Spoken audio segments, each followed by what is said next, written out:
Ladies and gentlemen, we're going to bring our meeting to order. At this time, Ms. James, would you please call the roll of the City Council? The Honorable Mayor Pro Tem Alex Heath. Present. The Honorable Linda J. Davis.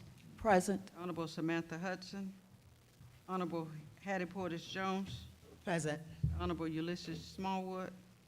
The Honorable James Whitmore. Present. Okay. We'll go to our agenda.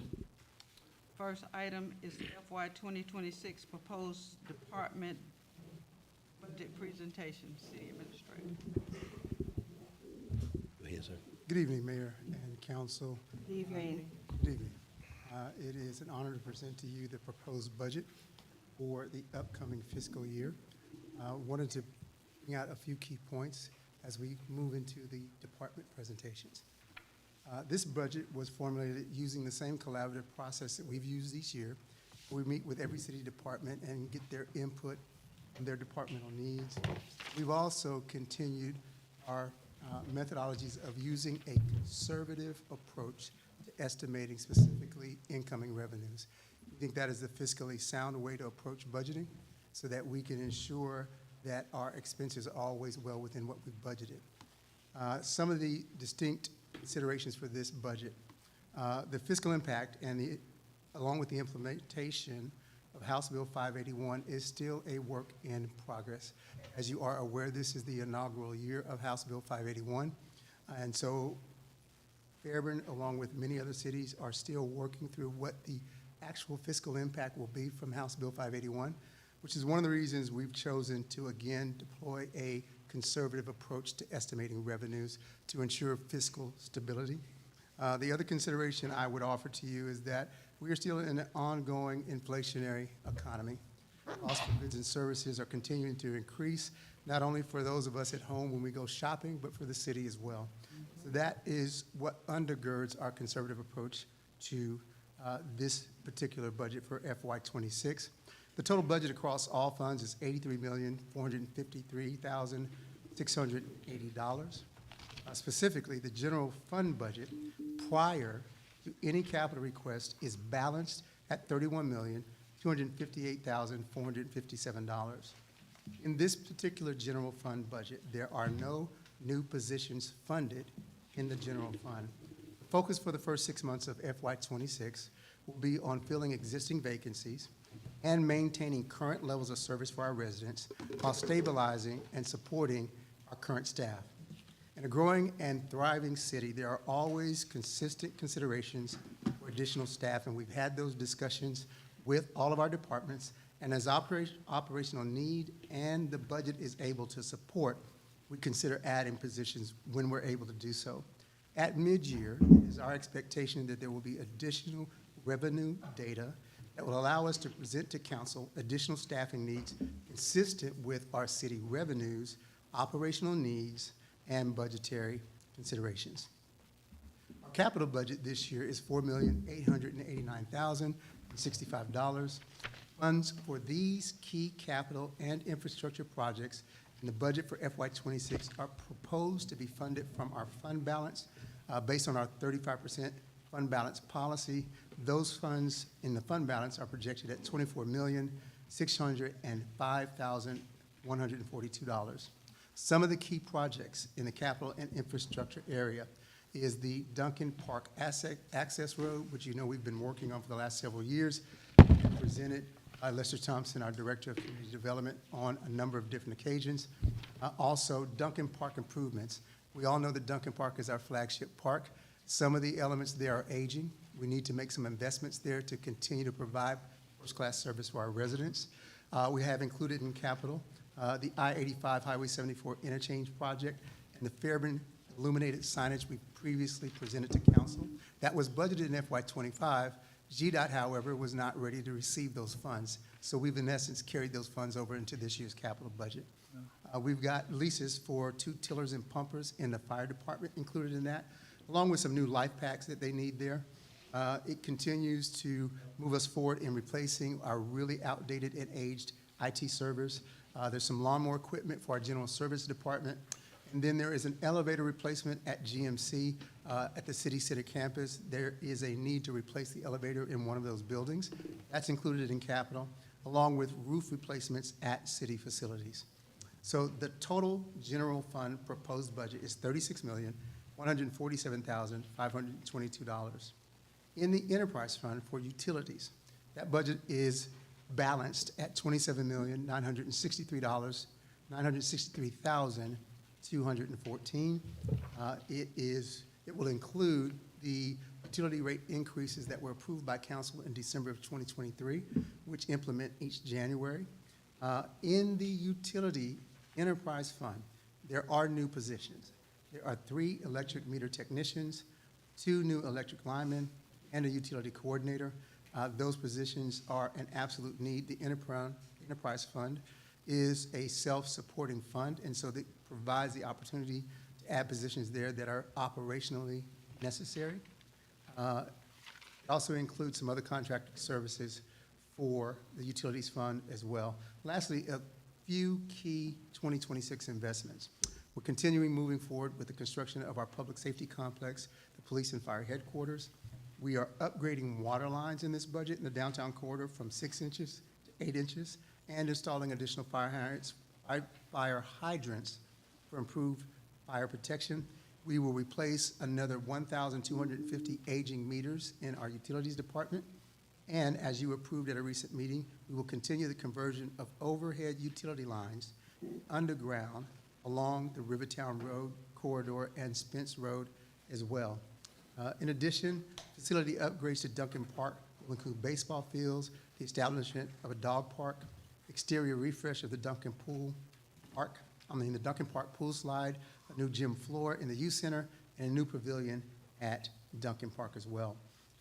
This budget also includes the implementation of our new citywide strategic plan, the state law required comprehensive plan update to guide our long-term growth, the extension of that Duncan Park access road, and construction of an additional entrance, and finalizing our impact fee assessment that will provide additional revenue, as well as continuing our blight mediation program. Lastly, as it relates to personnel, as approved in the mid-year budget, we will move forward with the implementation of a classification and compensation study to ensure competitive pay and job equity for all of our positions. That was approved in the mid-year budget and will be implemented within the next 30 days as the procurement for those services is concluded.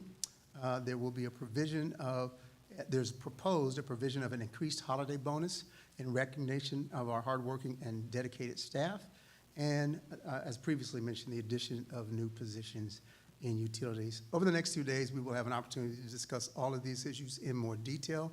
I simply provide that as an opening overview. And at this point, I am going to defer to our Finance Director, Mr. Kenneth Abidi, as we will now go into the presentation that is a part of our agenda. Good evening, Mayor and Council. Evening. Good evening. Can you speak in the You might mic? need to speak into the mic, sir. Into the mic. You may have to pull it down. Thank you. I'm going to present the millage rate. As earlier discussed, there is no increase in the millage rate compared to last year's numbers.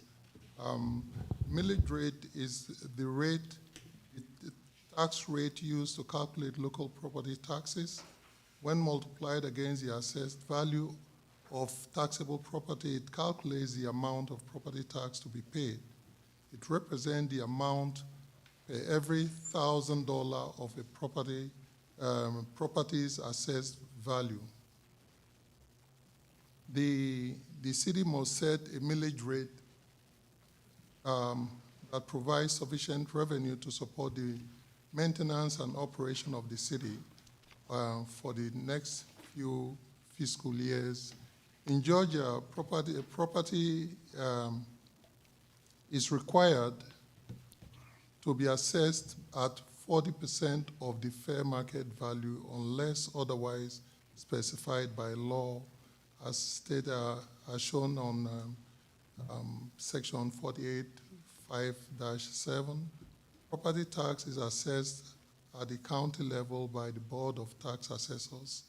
The State Revenue Commissioner is responsible for examining the digest of counties in Georgia in order to determine that property is assessed uniformly and equally between and within the counties. Property owners that do not agree with assessed value on their proposed assessment may file an appeal to the County Board of Equalization, hearing officer, or arbitration. On the next page, you will see the current 2025 tax digest and 5-year levy. If you look at that of 2025 compared to 2024, the gross millage rate, less rollback, and net millage are all the same. But at the bottom, the net levy percentage is 4%, which is a 1% increase compared to last year's. This derives from the fact that there are several properties that are coming on stream towards the end of this fiscal year and next year as well. So if you look at the real and personnel, there's a little over $500,000 increase there. But that notwithstanding, the millage rate is unchanged compared to last year's.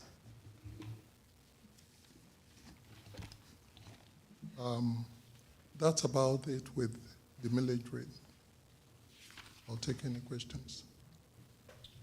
I'll start with Ms. Jones, and then come Mr. Whitmore. Go ahead. I just want to just reiterate and just reconfirm what you said regarding the proposed increase in property tax revenue, and that revenue is being generated from new properties that are coming on board. Correct. Okay. Could we talk a little bit about how many subdivisions? I think there are 2 or 3 new subdivisions that are not on board at the moment, but are expected to be on board next fiscal year. Right. From my discussion with Ms. Brookins during this period, she notified me that about 2 new suburbs will be coming upstream and 1 commercial property as well, she mentioned. So from that calculation, I think the increase we are seeing there in real and personal property is about right. Okay.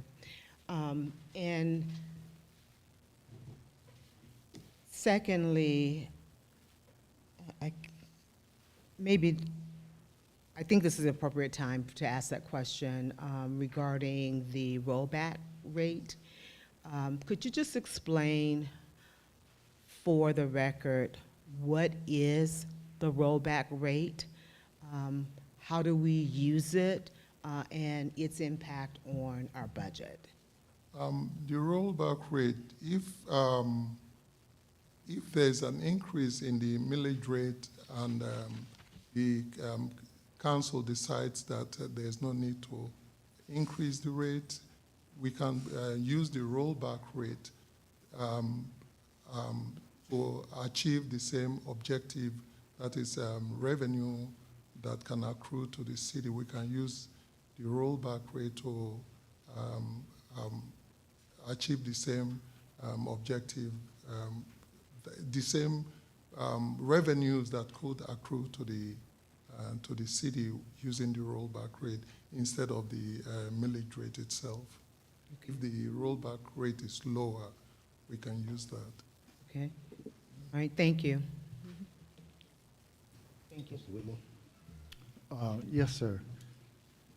Going back, I was listening your presentation on the FY 2006 General Fund, and you talk about the net levy percent, which is going to be 4%.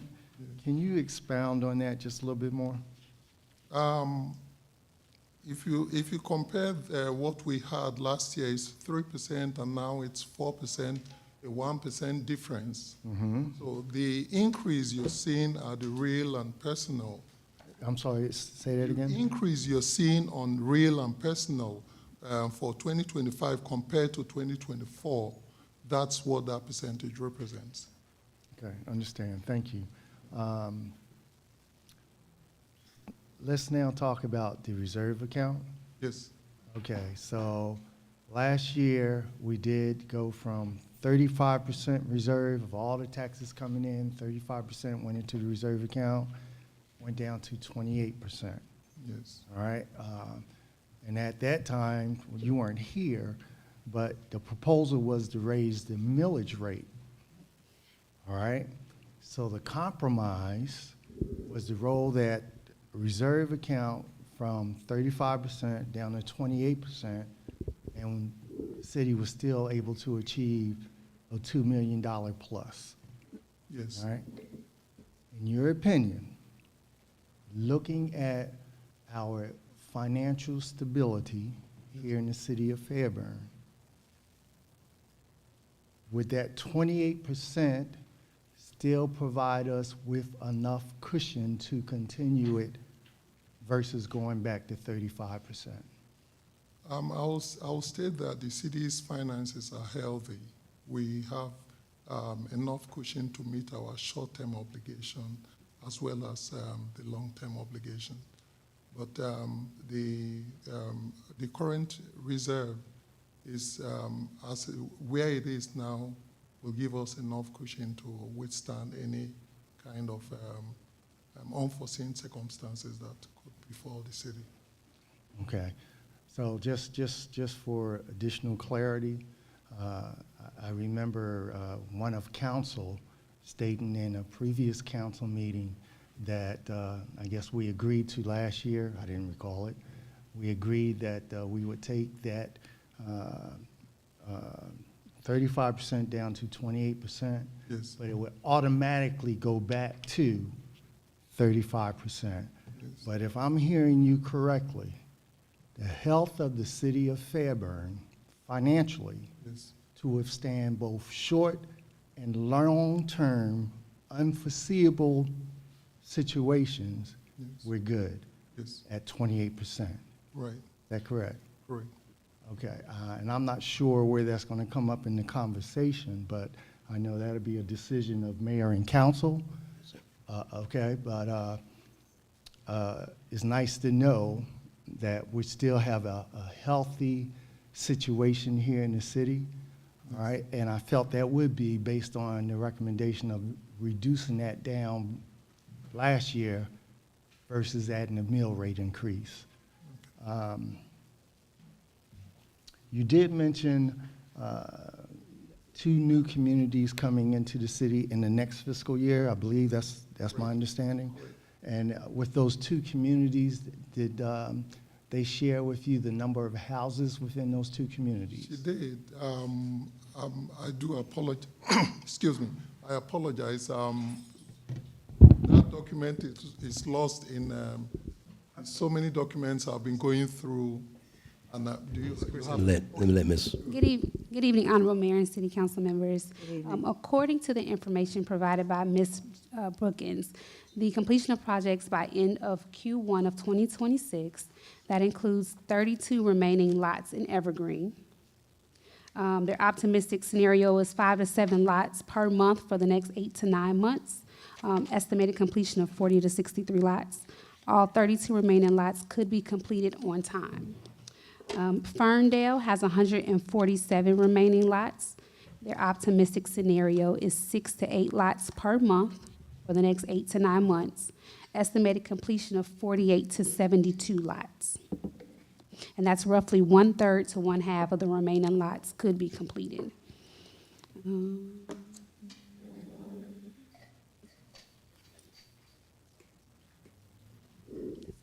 And the commercial?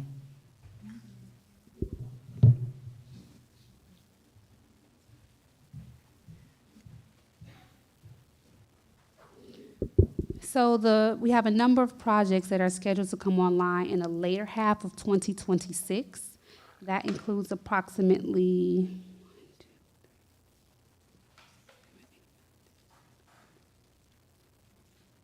17 different development projects. Of course, the Whataburger that's currently being built on 74 next to Tractor Supply. Council previously approved the at-home hotel that's slated to go behind, I believe, the Cracker Barrel or the gas station on 74 as well. There's a restaurant along 74, Maribel Townhomes, Trilling Reserve, the Meadow Glen project across from the city's Park and Ride, as well as the project on Milan Road across from Fire Station 23. Okay, good. And when we talking about 17 developmental projects, this is from the ground up, is what my perception of that is. Is that correct? Correct. Okay. Thank you. Ms. Davis and then Mr. Heath. Yes, just for clarification in reference to the millage rate, and you stated that the millage rate will stay the same, 8.1. Mr. Phillips, how is the legislation in reference to property tax? You said it's still kind of muddy. How is that going, and will that have an impact on the millage rate this year or the following year? We are continuing to manage that ongoing implementation of House Bill 581. I will tell you, based on our multiple meetings with GMA, with our district representative, who's been very helpful with GMA, as well as ACCG, as well as Fulton County and other municipalities, it is a bill that is written in a very challenging manner. And so because this is the first year of its implementation, we have to monitor this as it unfolds before we'll actually have a better handle of what the hard numbers look like. There's a lot of language to navigate in there as it relates to the first year being based on the previous year and a lot of other details. And so the best I can advise you right now is we are closely monitoring all of our revenues and the impact of House Bill 581. To your question, is there the prospect that it could impact our millage rate considerations moving forward? Certainly. That prospect is there. Over the previous 5 years, our property tax digest increased on average somewhere between 6 and 8%. In one particular year, I think it was near 10%. That was solely based upon the value of properties increasing. Well, as you're all aware, that now is capped at 3%. So that alone, by the numbers, tells you there is likely to be at some point some reduction in revenues based on House Bill 581. We don't have hard numbers yet, so I can't project to you how much impact that will be. But to your question, could that be a cause for us to look at the millage rate in future years? There's absolutely no millage rate increase in this budget. Let me be abundantly clear about that. But as we look forward in anticipation, that very well could be something that would need to be a consideration for you as elected leaders because of the impact that will be unfolding as we move forward. Okay, so is the legislation done with that House bill, or are they still manipulating it? So there were a couple of efforts in the most recent legislative session to amend portions of House Bill 581 to possibly open the window for opt-in, opt-out again. So I couldn't definitively tell you that they are done. The bill is passed and it's being Right. implemented. Right. But there were some efforts at the state legislative level to go in and modify certain provisions, rewrite certain provisions.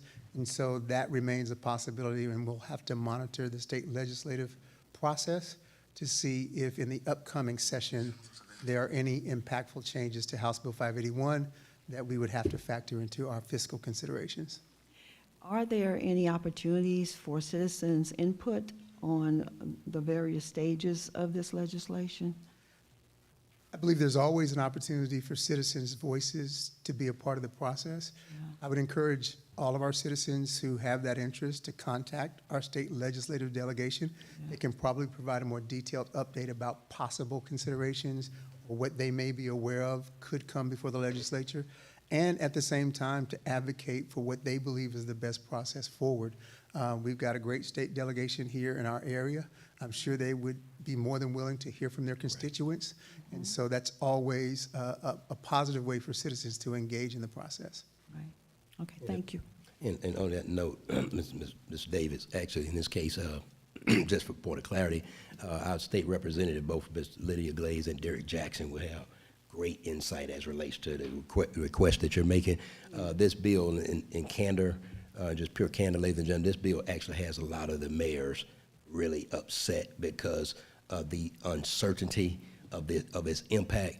And I'm just going to openly thank our city council for actually literally taking a step that many governments just did not do it 3 years ago when we increased the fund balance, prepared for a rainy day. As a result of the action taken by this body 3 years ago, we're one of the few governments that's actually not up under the gun. Several of the governments right now are up under the gun right now. And I don't want to speak about another city's government, but I believe 5 weeks ago, I saw it printed, City of Atlanta, $20 million short. A part of that is 529. 581. 581. 581. Clarity, for our residents who are watching the meeting tonight, this isn't a Fairburn-specific issue. Right. This was passed by the state.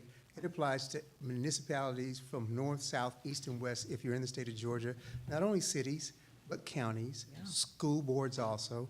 And so we have regularly been dialoguing with our sister cities, particularly in District 3 of GMA. We've had a couple of Zoom interactions, and everyone we talk to is similarly navigating this as it unfolds to understand ultimately where this will leave all of those entities I just mentioned, cities, counties, school boards. And so it's a work in progress. And we'll stay true to our process, eye the numbers, update you as elected leaders at every turn whenever there's new legislation passed. We'll come for you and present that legislation and tell you our best estimate of how it may impact the city. But we'll all work our way through this together. And then finally, I sat through 4 hours of Fulton County's budget hearing today. And so this indirectly came up. It was, very contentious budget hearing today. Very contentious. And so most of you probably got a notice that the vote failed to, in this case, it went an 8 point, I believe the millage rate was 8.7. And so bottom line was several of the commissioners basically, for all intents and purposes, I'd rather not say their names, made the point that we're going to deal with it today or we're going to deal with it tomorrow. And that's not exaggeration, ladies and gentlemen. We're one of the few governments, again, city governments that's actually, in this case, not sweating bullets because the impact of that House bill actually started last year and is actually going to have to be addressed this year without a question by many of the cities. And again, like I said, a lot of the mayors I talked to about it, asking them how are they preparing to maneuver this. In all candor, many of them just told me point blank, I don't have no idea. I'm not sure what we're going to do. Yeah. And so, just to show you how serious this impact of this bill is. Oh, I'm sorry, sir. I'm so sorry. Go ahead. You done, sir? Yes, sir. I'm sorry. The only question I have, sir, is I was noticing on the 5-year levy here, motor vehicles. Yes. 2021, it was $4,199,340, and now in 2025, it's $2,674,960. I'm sorry. So why the difference? Why is that subtracting as opposed to adding to it? I asked, excuse me, I asked the county rep about that, and she promised to get back to me, and she still hasn't gotten back to me. Okay. Well, thank you very much. I'll provide that information as soon as I get it. Thank you. Yeah, go ahead, sir. This question's for the city administrator. So keeping in mind that we have no clue what kind of finances will be coming out of the federal government, which also means we have no idea what's going to be coming out of our state government. And then you have the county government. All right, so again, I saw, well, what I see is a conservative budget, all right, which is less than last year, all right? And my question to you is this, anticipation of the unknown? Yes, that's a key consideration, Councilman Whitmore. I view our responsibility as staff and mine as a city administrator, as the ordinance requires me to submit a proposed budget, to do so in the most fiscally responsible manner possible. And working with Kenneth Abidi, our finance director, Ms. Chris, department heads, we have intentionally taken a conservative approach, because I would rather come back to you at mid-year and tell you that our revenues have come in higher than projected than to be in the opposite posture, where we have over-projected our revenues and now we have a budget crunch. And so we're very clear and intentional about taking a conservative approach, and that's notwithstanding all of the factors you just mentioned, Councilman Whitmore. We have a new administration in Washington that has rolled back a lot of funding that states were getting previously. That trickles down to the state level, to your very well-made point, and then ultimately down to the county level. There will be less money available as it relates to grants from every indication we see. And so a lot of the resources that would have helped to substantiate our budget considerations are now being rolled back or not available. And that, again, is a good fiscal reason to budget conservatively.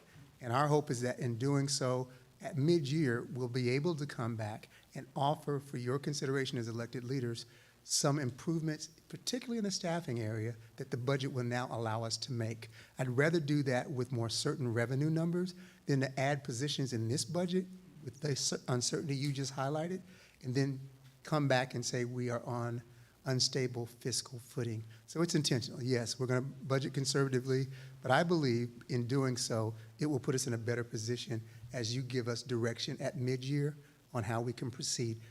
Operationally, and I'm sure all of you know this, in a growing city, there's always an operational need to add additional staff. And so in our conversations with departments coming up to this, yes, there are opportunities for us to add positions, but that's all based on our budget realities, right? Right now, we're delivering services at a solid level, improving services with the staff we currently have. We're going to focus every day, as we do, in continuing that level of service so that our residents will continue to receive the services they've been receiving at a consistent level. And then, as the revenue numbers clear up, we will come and get your guidance and approval, hopefully, to add new positions at mid-year. As a follow-up, I know I've had some conversation with your office and the Assistant City Administrator's office, and I know for a fact that, Ms. Chris, you have been diving very deeply into some potential revenue coming from our representatives in Washington, D.C., and I'm hopeful that that might be fruitful in the very near future. That's going to take care of some things. I don't know, you had something to say to that? Well, your point is well taken. Ms. Chris has been an absolute asset for the city in that regard. I will tell you, we've had substantive communication with Senator Warnock's office, proposed projects to them for congressionally directed spending. With Senator Ossoff's office, we've proposed projects for congressionally directed spending. We had a nearly hour-long meeting with Congresswoman Lucy McBath a week ago, Mayor. Last Thursday. She brought 2 of her staff members. We went through an entire list, probably about a 5-page list of infrastructure projects. She committed to supporting us as she's able to. And so we're going to pursue those opportunities. They may be reduced, but whatever is there, we certainly want to be front of the line in trying to secure whatever federal dollars our delegation feels like we could be in line for. Mr. Whitmore, can I just add to your, actually what happened as a result of, and a great question as it relates to the impact of what federal money is going to do. The thing that I walked away very impressed with last Thursday, our Congresswoman was extremely, I think we were the second to the last city. I think Chat Hills is the last one. She was just highly impressed with the legislative body, with the list. He said 5 pages of projects, and she was actually blown away with the volume of support from a legislative perspective, in this case of council folk. And so I just want to publicly mention that was a conversation that came out. And actually, Ms. Jones, you spoke with her when you saw her later that day at the park, and she told you basically the same thing. So just wanted to say again, our city is actually on the radar better than I thought it was as relate to federal money. And so again, I mean, I just want to say thank you. Great question. Well, that was going to be my next point, Mayor, is that I've learned over the 9 years that I've been sitting up on this dais that relationships amount to a lot. Yes. If you don't ask, you'll never receive. If you ask and keep asking, even if you get a little, that's better than nothing at all. So I just want to applaud y'all on continuing that dialogue and taking it up to Washington, D.C., along with my colleague. I think Ms. Jones went up to Capitol Hill and lobbied some as well. So all those things add to dollars. And that's one of the things that NLC, going up during the congressional portion of it in March, is just important because you get an opportunity to sit down with your representatives and try to push buttons on in areas that is going to benefit your local cities in the long run. Any other members of council? Go ahead, Ms. Jones. Yes, I just want to follow up on the comment that Councilman Whitmore made regarding relationships and how important that is, as well as the decision by this body to invest in a member of this body participating in leadership roles on a national level. Through those avenues, we have an opportunity to get in front of the congressional delegation, as well as delegations from other parts of the state, as well as the country. Amazingly, there are lots of people who know about Fairburn. And because of those relationships, as we all know, it takes more than one vote in order to get anything done. But because of those relationships, representatives from other parts of the country have endeavored to support some of the projects that are not unique to us, but have benefited us because we had the opportunity to be in front of them, to share our stories, to talk about the work that we've done, to talk about the commitments and the investments of the legislative body, and that we've been willing to bite the bullet in times when there was no support from the county, from the state, or from the federal government. But because of our vision and because of the needs that we have, we decided to do so. But in conjunction with that, we all continued to share our stories and to seek other revenue sources to help us with these projects. So you're absolutely right, Councilman Whitmore. Relationships are huge, and people won't answer your phone call or respond to you if they don't know who you are and they don't know your story. And that is why it's so important that we are all engaged at the various levels throughout the city and country, and that has benefited Fairburn substantially. And I just wanted to echo that comment, so thank you. Nothing. Go ahead. No, I'm good. Okay. Good. All right, sir. Back to you. All right.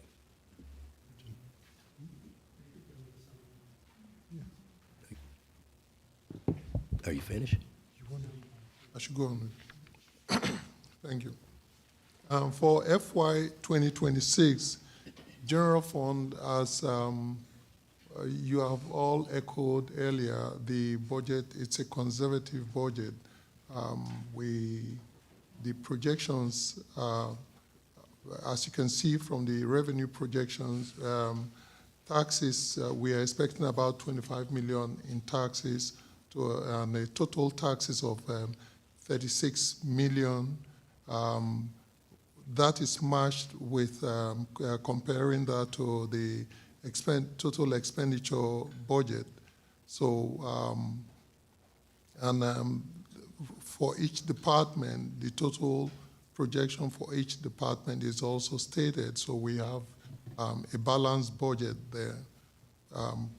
On the general fund, other funds, we have the confiscated funds, grants, and other technology fee, hotel, motel, and capital projects totaling 47.3 million.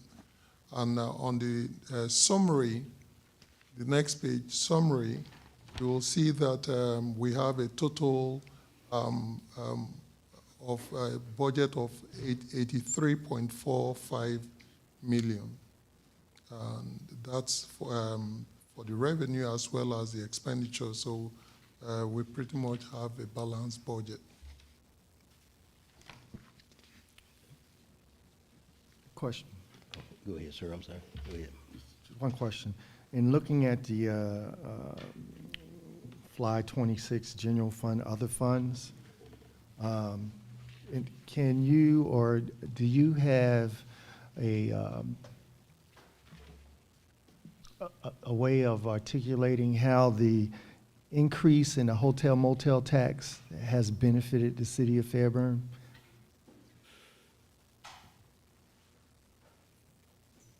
Excellent question, Councilman Whitmore. As you know, in the most recent legislative session, that bill was passed to increase our hotel motel collections.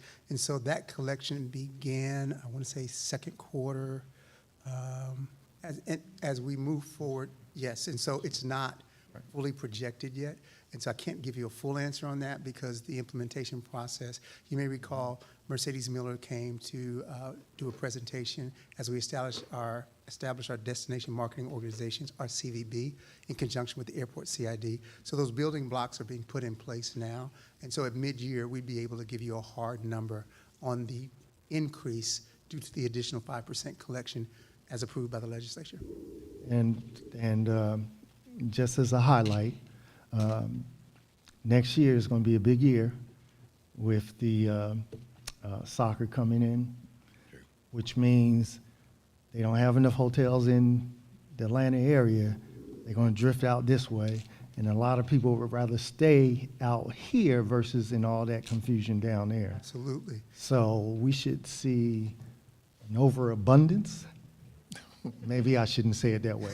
We should see a significant increase Yes. of all rooms, because I'm sure all of our hotels will be full to capacity. Right. So what we have done as we bring that final agreement with the Airport CID to function as our CVB, our Convention and Visitors Bureau, is we have discussed with them KPIs, key performance indicators, because we want to be able to measure what is the impact. To your point, how many additional hotel rooms were we seeing over last year? How many additional events are coming our way? Part of our discussion with the Airport CID is centered around exactly what you just said. Even before we get to the soccer event, the Georgia International Convention Center hosts cheerleading competitions and other large-scale events on a fairly regular basis, and there are a lot of visitors, once those hotels fill up, that could very easily be filling up hotel rooms in Fairburn. We are very close to the airport. That is a convenient drive for most out-of-town visitors, 20 minutes to the airport. Yeah. And some of our hotel rates compare very favorably to the ones closer to the airport.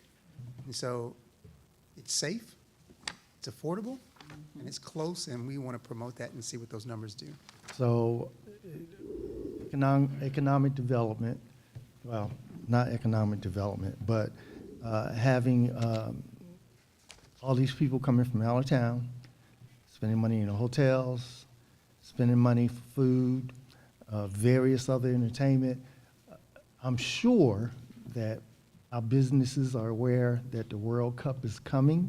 Yes. But also, if we can use in our communication to our businesses, for those that may not know, I don't understand why they wouldn't, but there's a possibility. But this is going to be a great economic tool to be used, which can become very fruitful for the city of Fairburn. Just want to make sure that that message is out there. Excellent point, and the World Cup is going to be a huge economic boon for the region, but you're probably aware that the U.S. Soccer Association is putting the training facility Yes. probably about 20 minutes from where we sit right now. So even after the World Cup has successfully come and gone, that will still be generating regional impact, and we'll still be able to promote Fairburn as a part of that. Mr. Whitmer, just for a little clarification too, and I apologize, I don't remember if you were there earlier this year. We went to a meeting with all the South Florida, actually it was all the cities in Buckhead. I was with you. Yes, sir. I was gonna say, I thought you were there. And so the thing that I was really excited about is that they basically made it clear that the city of Atlanta is stacked already. So everybody going out to the outer edge, we're gonna get packed. I believe all the way beyond Noonan. So great point. I think in this case, there won't be any rooms left in our city for sure. And so with Fayette County and their growth going, in this case, can happen to a better place with Fairburn doing what they're doing in conjunction with Fayette County. So we're going to be packed to the gill. In light of that, just like when we had the Super Bowl here, there's a lot of people that could not go to the games, and a lot of people will not be able to afford to go to the World Cup. But all the activities surrounding it, and the outside of the venue is going to be a big impact. And if we can find things, new, innovative ways of adding to what we currently have in this city, is just going to be a plus, and all of our businesses will reap the benefits. Yes, sir. So you make an excellent point, and the 17 projects Ms. Chris previously referenced, some of those are commercial projects. We've got some restaurants in there. We've got mixed-use projects that will have significant commercial footing. And so all of those create new opportunities, and I probably, along with a lot of folks, may not be able to go in person to a World Cup game, but watch parties and other things of that nature are clear opportunities for us to continue to promote the city of Fairburn.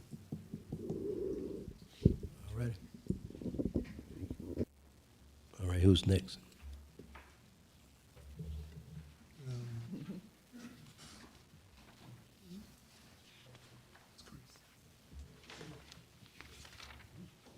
Mayor and Council, I just wanted to give you a brief overview of our organizational chart. As you can see, it is color-coded so that you will hopefully be able to easily identify these positions. City administrator positions are 0.07%, and they are color-coded in red. All of our directors amount to about 5%. They're color-coded in blue. Our deputy directors amount to about 0.7%. They're color-coded in orange. Then all of our managers are in green, supervisors in yellow. Then all of our employees are in the white boxes. And then, of course, we have Judge Ewing, who is our appointed official for municipal court, our judge. She's included on the organizational chart as well. So that's just the brief overview of how we've laid that out. There are no new positions in the general fund, as I previously mentioned. Just wanted to mention that. We color-coded them for easy access, so you'll be able to see exactly how those positions lay out over the organizational chart. So I'll pause, and next up will be the presentation of the mayor and council budget done by Ms. Chris, our assistant city administrator. Good evening again, Honorable Mayor and City Council members. Good evening. Good evening. Good evening. So the mayor and council budget, in regards to personnel, remained the same at 8 total positions to include mayor, mayor pro tem, council members, and the executive assistant to the mayor. The purchase contracted budget pretty much remained level from FY25, with your special events and projects being at $4,500. That includes funding for the annual mayor's breakfast at the Fall Festival, as well as funding for the State of the City dress, which are which are done through the mayor's office. Communications, that line entails all of the iPads and cell phones for mayor and council. Travel and education, that line is for the executive assistant to go to conferences. As you know, travel is what is used for any per diems, hotel, mileage reimbursements, or flights, and then the education and training line is used for registrations. The education and training budgets for mayor and council remain the same as current fiscal year, with Mayor Avery, Mayor Pro Tem Heath, Councilwoman Davis, Councilman Whitmore, Councilman Smallwood, and Councilwoman Hudson receiving $15,000, and as previously approved by Mayor and Council, for Councilwoman Portis Jones to receive $22,000 due to her position on the board for NLC.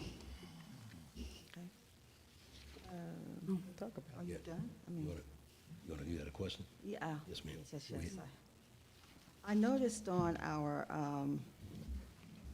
budget in reference to the travel that there's a particular council member that's budget is a little bit different than the 15,000, and I wanted to have some clarifications on that. So during the budget cycle last fiscal year, council approved that because Councilwoman Portis Jones sits on the board for the National League of Cities, that she would get an increased budget due to conferences that she has to attend per the position. And so during the last budget presentations, it was a request of mayor and council that staff increase that budget to $22,000, and the other council members had $15,000. Now, that was an increase to the budget that you had in 2023. Oh, yeah, I'm not referring to that one in particular. So I think I may be able to add some additional clarity if I understand your question correctly, Councilwoman Yes, yes, sir. Davis. One of our council members elected to transfer some of their travel funding to a fellow council member. And so I believe you're referring to the expenditures for the previous year. So that's why that particular council member has higher expenditures than the 15,000 that was budgeted, because funds were transferred from one council member Correct. to another, and that allowed that council member to have more expenses than was originally budgeted. Okay, well, I wasn't aware that we could do that. Mayor, and I think we need to have some process and procedures for that. Okay. For that not to just arbitrarily be done, that if there's an emergency where it needs to be done, then I think it needs to be brought to council. That would be my discussion. But you Well- just guide me on how we need to go about doing that. I guess my question would be, basically in this case, what I need to, I guess, go ahead, Mrs. Chris. You want to mention that? What the process has been the last 2 years is if a council member sends an email and says that they're seeking to attend a conference, it's my understanding they've already had a previous conversation with the council member that's willing to transfer funds. They will then provide an email stating, I wish to attend this conference. Here are the anticipated costs as it relates to registration, hotel, and travel. And then I'm seeking this dollar amount of funds. The council member that is willing to transfer funds from their budget then responds and say, I approve this transfer, please move forward per the request below. And based on that direction, the transfer is completed for the council member to attend that conference. That's the current process, so whatever council puts in place, staff will go by accordingly. Well, I wasn't aware of that process. I don't think I don't have any knowledge discussing that process should be that particular process. So I think we need to Mayor. Well, I guess my question would be then, in this case, your suggestion is that are you saying there should be certain conditions, or it should be a council approval?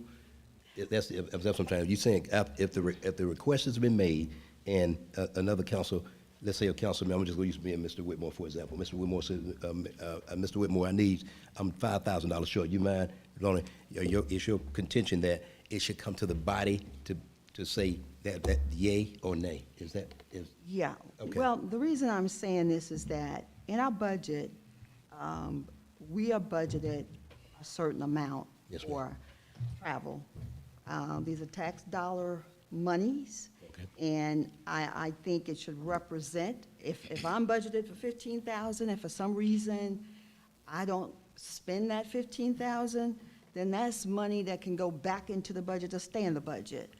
But if there is an emergency, I'm on boards, Ms. Portis Jones is on boards, and it may come a time where I may have to expend 15, more than what's here that's been approved. Then if I do, then I think all of my colleagues need to know about that, and it should be a process of approval. Because And I don't have a problem with it. I guess my real question is, basically, in this case, we'll have to create a scenario where, and it'll have to be done at least the request will have to be done long in advance, so that members of council, that for whatever reason, they just say I have a situation where I've got 2 or 3 council members out, legitimately sick, just to make sure the request is made in advance, so that I don't hinder the person that needs it, so, I think that has been done before, prior to. Okay. Hasn't that been a process prior to? Okay. Yeah. So then we'll come back with something that says that that's our new protocol. For clarity, Mayor. Yes, sir. It even goes way back when State Rep Lydia Glaze sat up on this dais and was running short. And for those council members that were not attending GMA meetings, NLC meetings, and going through training where their budget stayed the same, but they were running short just to continue training and going to the various training and seminars that was going to represent or benefit the city. Right. They were able to go ahead and make that transfer. As a matter of fact, I even used part of my budget to assist a council person because they were running short. And I think that process has worked smoothly without any problem. But anyway, I just wanted to add that level of clarity. Go ahead, Ms. Chris. Whatever the direction of mayor and council is, we can definitely codify that process via resolution if that's the will of the council. And so I guess in this case, there's no voting today. So yes, in this case, we'll bring something back. Right. We'll say that this kind of going back to what Mr. Whitmore just referred to. So in this case, a council approval for a transfer. Okay, Yes, sir. thank you.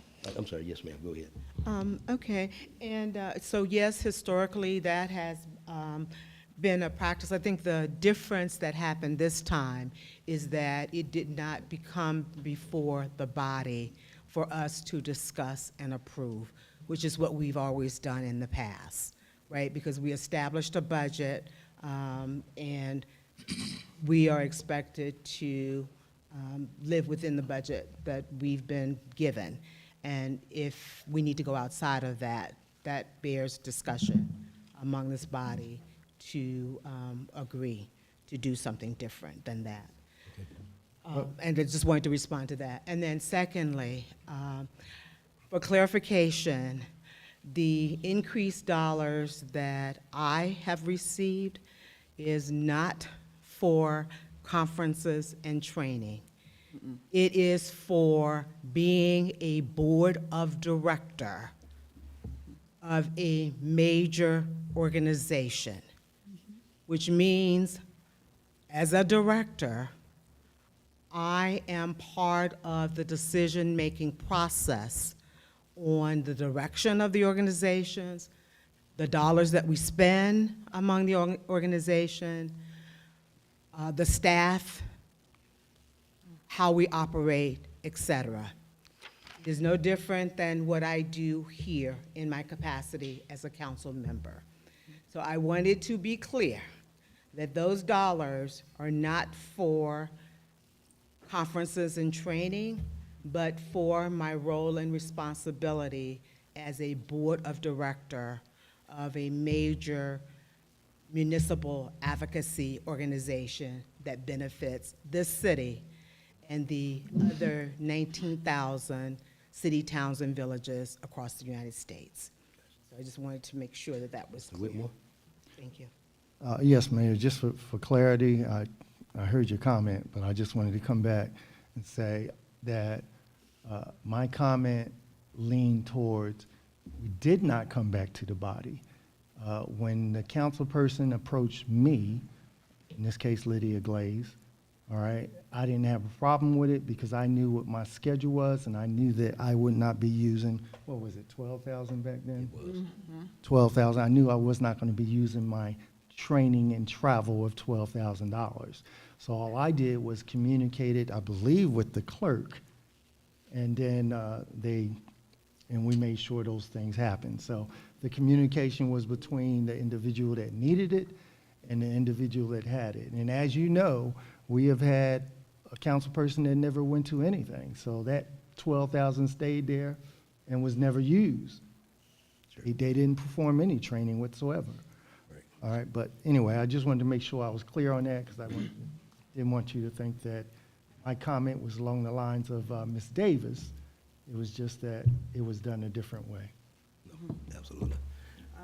Okay. You got a comment? Are we still on the mayor and council's budget? Yes, ma'am. Have you finished, or you? No, ma'am. Okay, continue. Next category is supplies. There are 6,000 here for office supplies, 3,000 for uniforms. That includes any city of Fairburn paraphernalia or shirts that you all would like, and then miscellaneous supplies at 2,000 for a total supply budget of 11,000. So in summary, total personnel services is 232,114. Total purchase contracted is 126,834. Total supplies is 11,000 for a total mayor and council expenditure budget of $369,948. And with that, I'll take any additional questions or requests. Go ahead. I just wanted to state that, I'm looking for my sheet here, I got too many, that our budget was reduced, $52,078. There was, in the current budget, I think there was about 49,000 in other contracted services in the purchase contract, which has since been removed and is not included in the FY25 budget. That's good, thank you. Any other members of council? Go to the next one. Thank you. The next budget is the budget of the city clerk's office. Thank you. We currently have 3 personnel, and it will remain 3.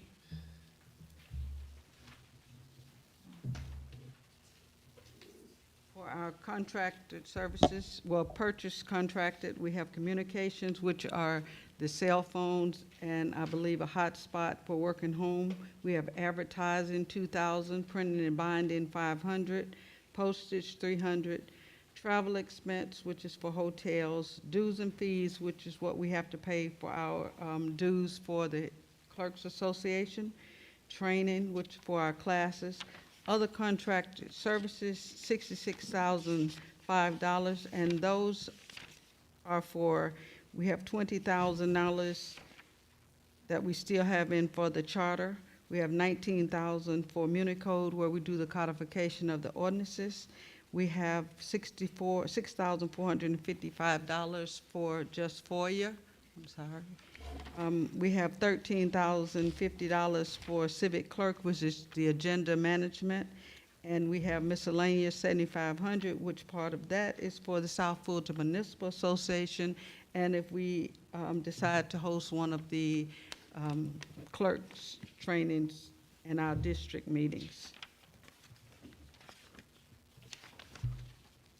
We have $3,000 for supplies.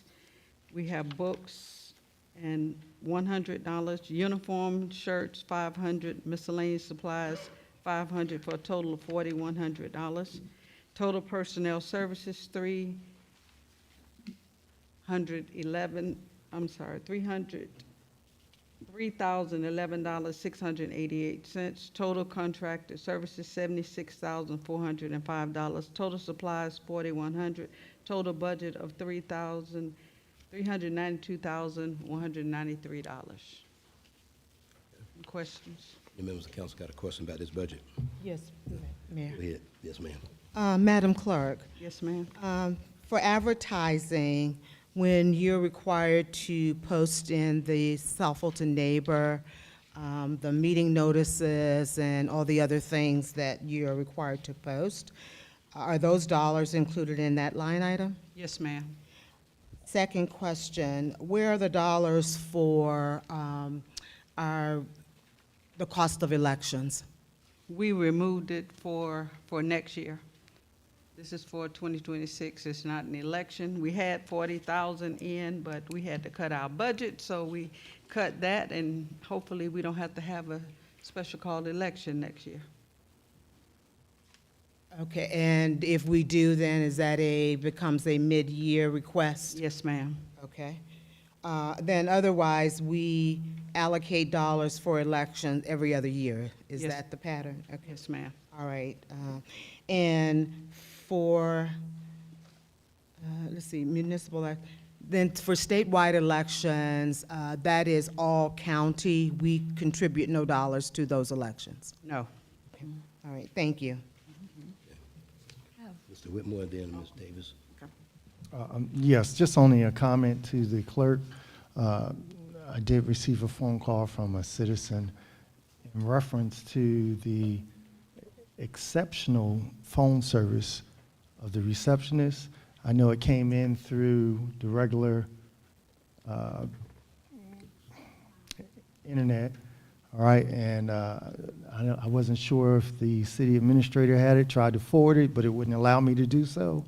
But Madam Clerk, I just want you to know that that person that called, they said they couldn't even get upset because the soothing voice and the ability to answer all the questions just eradicated everything, and they got off the phone even happier than they were when they called. So just want to get past that off to that receptionist.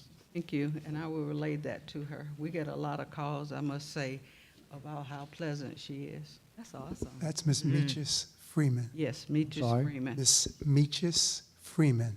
Freeman. She is a Fairburn resident. All right. Ms. Davis? I want to, and this is not just in reference to the city clerk, but when I looked at a lot of this, and this is going toward administration, I looked at a lot of the budgets in reference to the group insurance and all the FICA and all this stuff. It seems to be that, like, it's not showing that it was budgeted in fiscal year '25, but now it's being budgeted in fiscal year '26. So is that a software issue or whatever? Because if you answer this one, then I won't ask the question on all the others. So the way the personnel is budgeted, that's done in collaboration with finance and HR. It was previously budgeted in the previous budget years, but it was grouped and put in just one of the budget lines. So if you look at the FY25 budget, you'll notice for personnel, I think like the group insurance line is really, really high, and there's no budget there. Typically, in the past practice was that finance would clean that up at the end of the year and move the funds within that line within the personnel. But this year, we took the approach to properly budget each individual item within the departments. Okay, thank you, that explains it. Thank you. Any other questions for the clerk's office? Next department.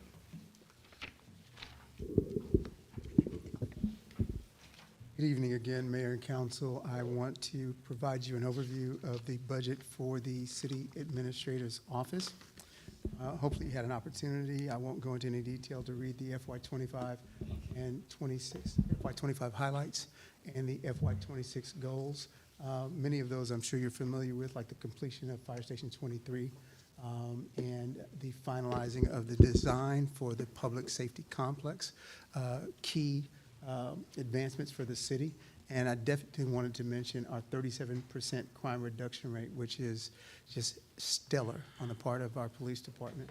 In FY26, we will begin construction of the public safety complex, transition electrical lines underground along Rivertown Road and Spence Road, and upgrade roofing and elevator systems. I'll pause there. There's some additional information there that you are able to read at your pleasure.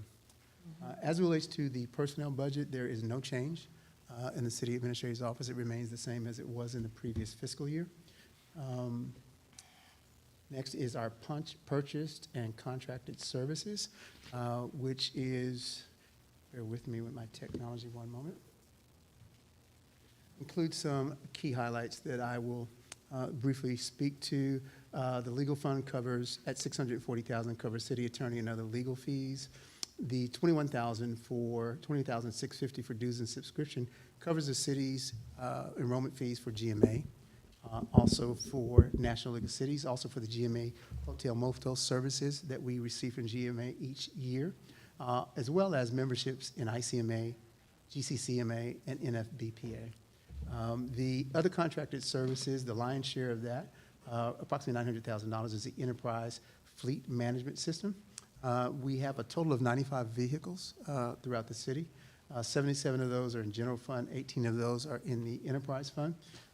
This budget includes 7 new vehicles in the general fund for budgeted positions and 3 new vehicles in the enterprise fund for budgeted positions as well.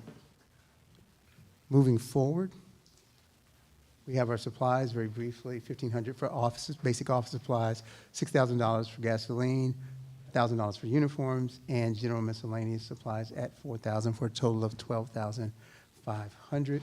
And this is the total summary. $594,510 remains the same as the previous years, as we've added no positions in the city administrator's budget.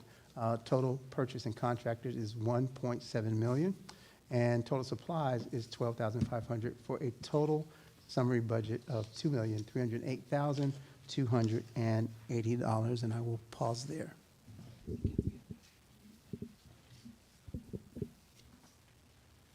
I'm sorry. Go ahead, Mr. Whitmore, you had a question?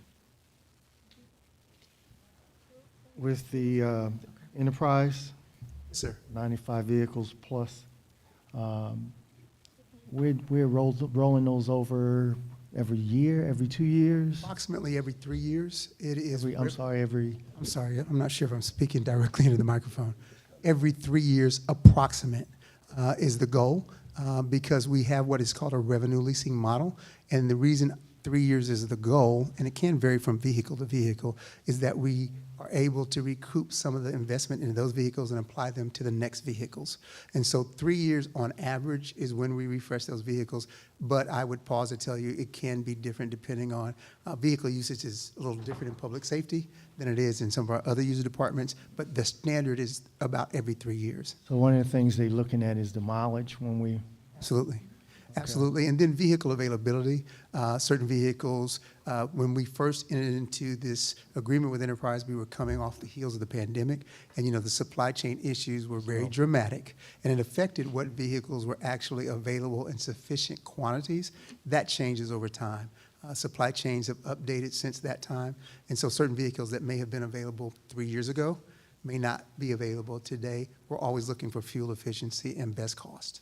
Okay, which leads me to my next question, and I think the assistant to city administrator is looking and smiling, because as you know, as we continue to grow in year to year, we definitely should be looking at electric vehicles, and I was just wondering, where do we stand on that as of this date? So in the most recent meeting with our enterprise rep, he is looking at vehicles, trying to see what works best based on usage kind of within our public safety. And so we are following up with him on that before he places the order for the fleets, the vehicles that are, the 7 vehicles included in this year's budget. Okay, so that would be public safety, meaning PD and FD. Preferably right now, PD. And speaking with Chief Robinson, we will follow up with him and see if that's the desire, but definitely PD. I think that they have some thoughts and definitely putting it within either the COPS unit or someone else within special services. Okay, for evaluation, with at least one vehicle being on the administrative side? Yes, sir. Or, okay, thank you very much. Ms. Davis? Yes. And it's nice to know that your budget has decreased from last year by $99,078. That's always good to see. Ms. Yes. Hudson, go ahead. I want to know, how are P card purchases configured in the budget?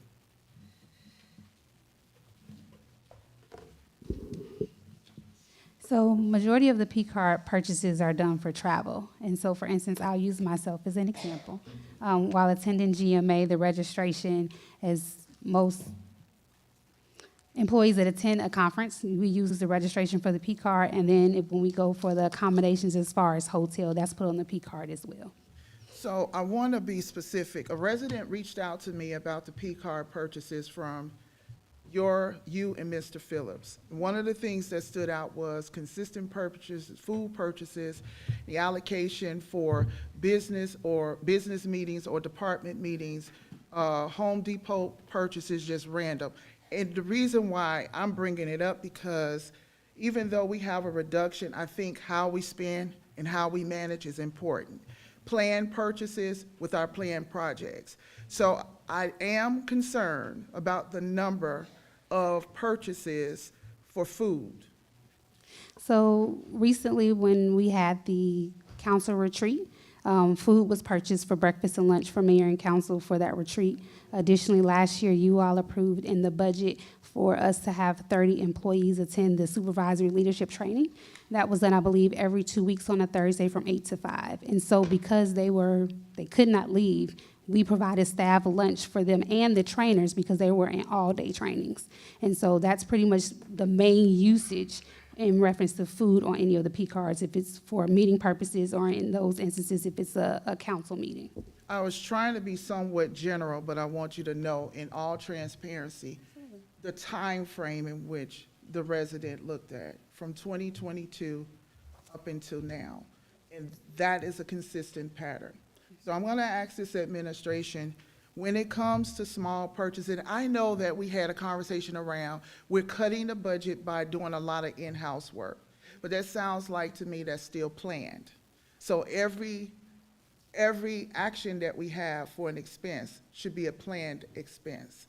It shouldn't be random trips to Chick-fil-A, Zaxby's, or Home Depot, because we know that we have these things coming up. Then it should be budgeted. We need to see that, so that you don't have the scrutiny of residents doing open records requests and pulling the 2 leaders' expenditures. And I looked over it. I saw what was utilized for retreats. I saw what was utilized for staff. But there's a practice that I'm not fond of, that I hope that we're going to get a handle on this. When I was, in the professional world, still in the professional world, but inside of with a team, a lot of our business meetings or our department meetings, we chipped in as employees. If we wanted to have a potluck or whatever, we brought that. In this setting, it's different because you're dealing with taxpayer money. And so when we're having departmental meetings, we should not be using the P card purchases for food. So I just want to clarify something you said. I don't want it. Okay. I can only speak for my P card and my usage. So I will tell you, there are no meals on my P card for individual meals. I don't go to Chick-fil-A or Zaxby's for myself. If you see that on the P card, that's if we've had a departmental, for instance, we had the one-on-one department meetings that we have with the departments every year when we go through the budget process. I will tell you that takes us about 5 days, and we go for 2 hours with every single department, sometimes longer than that. And we typically stay in the conference room or training room all day.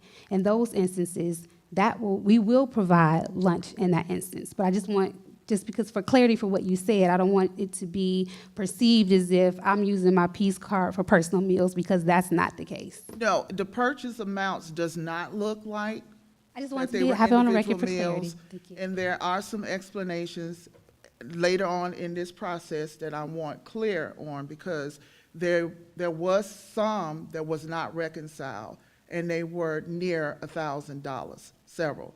I don't have it in front of me right now to say which card that it was, but this is not even putting you on notice. I'm just letting you know that practice has to change. Maybe we can consider how we do prereqs, right? If we know we got something coming up, we got a prerequisition that's going into our finance, maybe it's an approval that way, so you can track it, but Understood. Yeah. So we're currently working with procurement, and both Mr. Beatty and myself, in reference to putting in a policy as it relates to the meals as well. And I know that we are working, he's looking at the ERP system so that departments can put those requisitions in place in reference if they buy supplies from Office Depot or Staples for their office as well.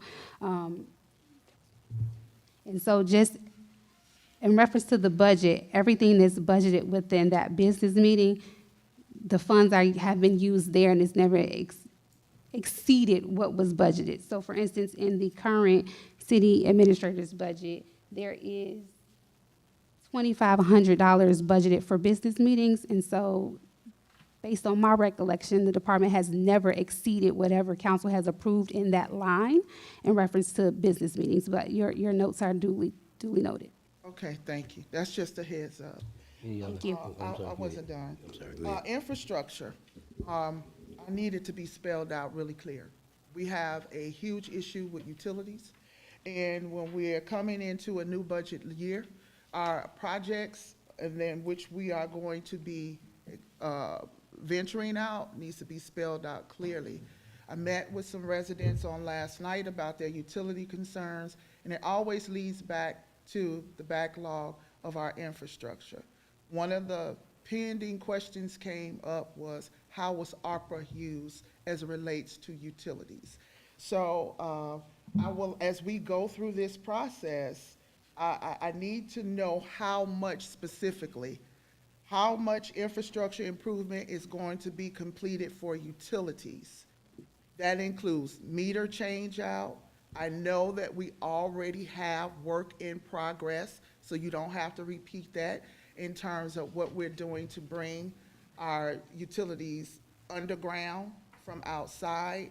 But because this is a very critical area, we need to make this clear. The timeframes, the number of projects, just make it very clear. Because we're in dire constraints with utilities. This is nothing that you brought, but this is what you inherited.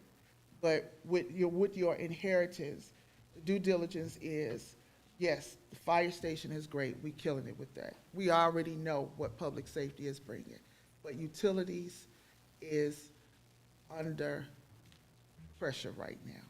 And we have to make sure that that's in place. I'll get back to utilities later, but since you had this on your infrastructure advancements, I wanted to make sure that I highlighted that. So thank you for that feedback, Councilwoman Hudson. A little earlier, I summarized as we began to go department by department some of those infrastructure investments, and we can speak in more detail about them.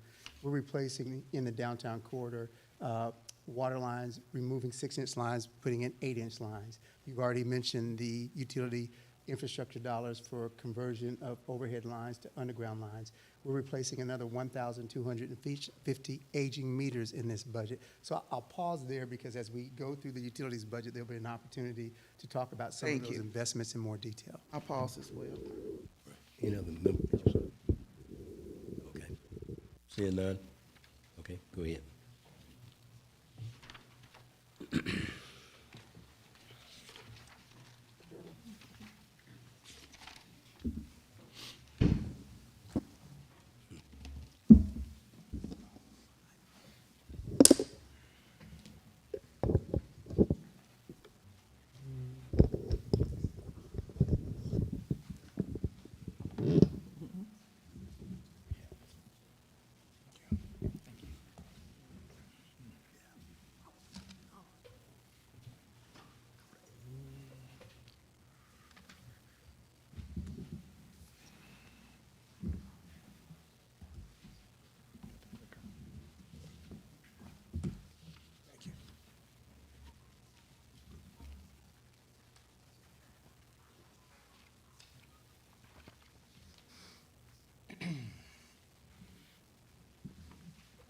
Good evening, Mayor and Council. Good evening. Good evening. First, I'd like to begin with our Police Department FY25 highlights. We've achieved a 37% reduction in Part 1 crimes in fiscal year 2025, and thus far a 4% reduction at the beginning of 25 through the first 6 months. Launched the Fairburn Real-Time Crime Center with Flock Safety. This integrates live feed and license plate reader cameras citywide. Furthermore, we increased in-service training hours internally within the police department from 1,898 in calendar year 2024 to a projected 2,456 in 2025, a 29% year-over-year increase in training. This training does include firearms, active attack, legal updates, and de-escalation scenarios.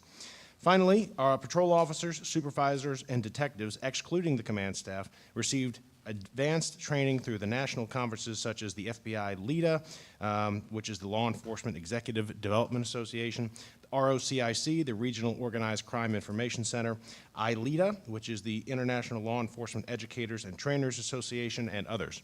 Our FY26 goals include additional crime reduction and timely response. We're targeting an additional 10% reduction in Part 1 crime by the end of '25, as well as 5 additional percent in '26. We'd like to maintain our average police response time to under 5 minutes and 30 seconds. Specialized units and programs include launching the Fairburn Special Emergency Response Team. The acronym for that is the CERT team in 2026. A CERT team, for anyone who does not know, is not quite a SWAT team. It's kind of a step or two below that, but the purpose of the unit is very similar. Training technology, our goal is to enhance in-service training with virtual reality tools and increasing annual training hours by 5% year over year. Finally, officer wellness. We continue to focus on this area, expanding department wellness initiatives to support mental, emotional, and physical health of our personnel. Personnel-wise, there is no change. There are 54 sworn personnel within the police department, as well as 6 administrative staff, a total of 60 police department personnel. At this point, I'll jump into our budget. I'm going to hit some of the highlights, but we will touch each line briefly. The professional category in the amount of just over $40,000. That includes payments for GBI fingerprint services. When people are fingerprinted at the police department, that is a service that we pay the Georgia Bureau of Investigation for. Additionally, there's going to be some split costs between the court and the police department for payment of software that is utilized by both the police department as well as the municipal court. Employment screening, this handles polygraph testing, psychological testing, post-application costs for both new hires as well as recruits who are screened through our employment process. The E911 Fulton County payment, that is the same. There is no change to that line. That is an annual payment of $200,000. R&M equipment, that is for speed detection device recalibration primarily. Our laser and radar devices, all of them are required to be recertified on an annual basis. R&M vehicle, we're estimating approximately $75,000 for routine maintenance to our fleet. As you're aware, the police department does have a sizable vehicle fleet. Communications line, that's going to cover city cell phones issued to various members of staff. The jetpack devices, those are mobile Wi-Fi devices so the officers can connect to the internet. Additionally, several of our newer laptops have Wi-Fi cards built into the laptop, so there is no need for an external device. The Wi-Fi is built in, essentially. Printing and binding, this includes officer case cards, generic business cards that are handed out by the officers with the case number written on them, pamphlets for victims and witnesses, banners for our special events, as well as citation books such as warning books, ticket books, etc. Postage is generally self-explanatory. Travel expense, this includes for conference training. I've got a number of conferences that various members of the police department attend from both the officer level to the command staff level. Housing allowance, this is our housing allowance program that we jointly operate with the fire department that encourages officers to live within the city limits. If they do live within city limits, they receive a monthly stipend for that. Dues and subscriptions, again, as membership of the various professional associations, which I'd be happy to list if that's necessary. Our training line, again, that includes conferences, command college training, the professional management program, the PMP program, the FBI LEDA program, again, the law enforcement executive development, and miscellaneous various professional training needs. Our business meeting line, there is no change in that line, up or down. That is for graduation ceremonies at the police academy for new recruits, promotion ceremonies, et cetera. Other contract services, that is a large number, so I'd like to break that down. That includes IA Pro, which is our software that manages complaints and internal affairs investigations within the PD. The Motorola contracts, which are a total of $106,000 for our radios that we have come before you in the past. Those are the annual payments. There is an additional bill to the Fulton County government for the radio monitoring. Each individual radio utilized by the fire department or the police department, there's an annual cost for each individual radio. That approximate cost is $56,000 per year. Various other software platforms, primarily for the detectives branch, IDI Core, which is lead gathering, lead intelligence software, CellHawk and Cellebrite, which is software that allows us to get into cell phones and download information from phones, other electronic devices that we have taken custody of. The Flock system, which I've spoken to in the past, that is our license plate reader system that we have cameras posted around the city. That's approximately $87,000 annually. Eagle One is a system that actually runs the fingerprint machine. If you come into the police department for an alcohol license or something like that, there's a machine that we fingerprint you electronically. There is an annual cost for that software. It includes a Rapid ID. It's a mobile fingerprint scanner that allows the officers to check someone's fingerprint in the field to determine their identity. As well as our traffic trailer. If you've seen our traffic trailer during major city events, it's got Fairburn Police on it, that we can update the messages, it can flash your speed. There's an annual cost for that trailer as well. The total for all of those, I just summarized, is approximately $5,300 annually. Additionally, our Axon account is $115,000 a year. Right now, that is our body camera as well as online digital storage of the body camera, as well as redaction software when we need to release video to the public. And finally, Power DMS. Power DMS is primarily used for policy management. If you're familiar, or excuse me, if you recall, when we were recently recertified through the state certification program, this software is essential to make sure our policy is up to date to best practices, standards, and this is a huge part of how we can use that software to recertify the next time we're up for certification, but again, primarily for policy management. Everything I just described totals that big number of approximately $435,000. To round out the rest of purchase contract, our wellness program, we're asking a slight decrease in that line down to approximately $17,000 to fund the wellness program within the police department. Jail services, there has been a slight increase in that line that we're requesting, approximately $46,000. That is for the East Point Jail. As you're aware, we do not operate a jail internally. We have to pay other outside jail entities for jail services.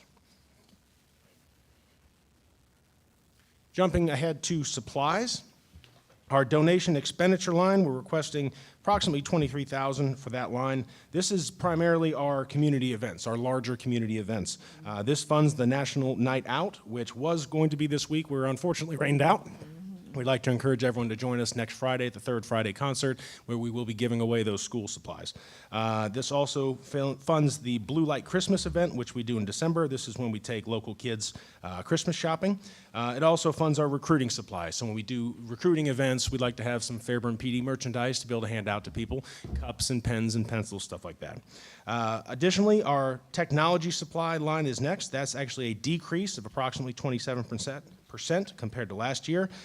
We are requesting these funds for a new fingerprint scanner that can be used in the field, various CID technologies such as cameras and various other tech, power cables and stuff like that. Office supplies, the next line, there's no change in this line. That number has remained flat. Again, their office supplies generally pretty self-explanatory. Gasoline, it's approximately a 5% increase to our gasoline line as compared to last year. Small equipment, 500 to 5,000.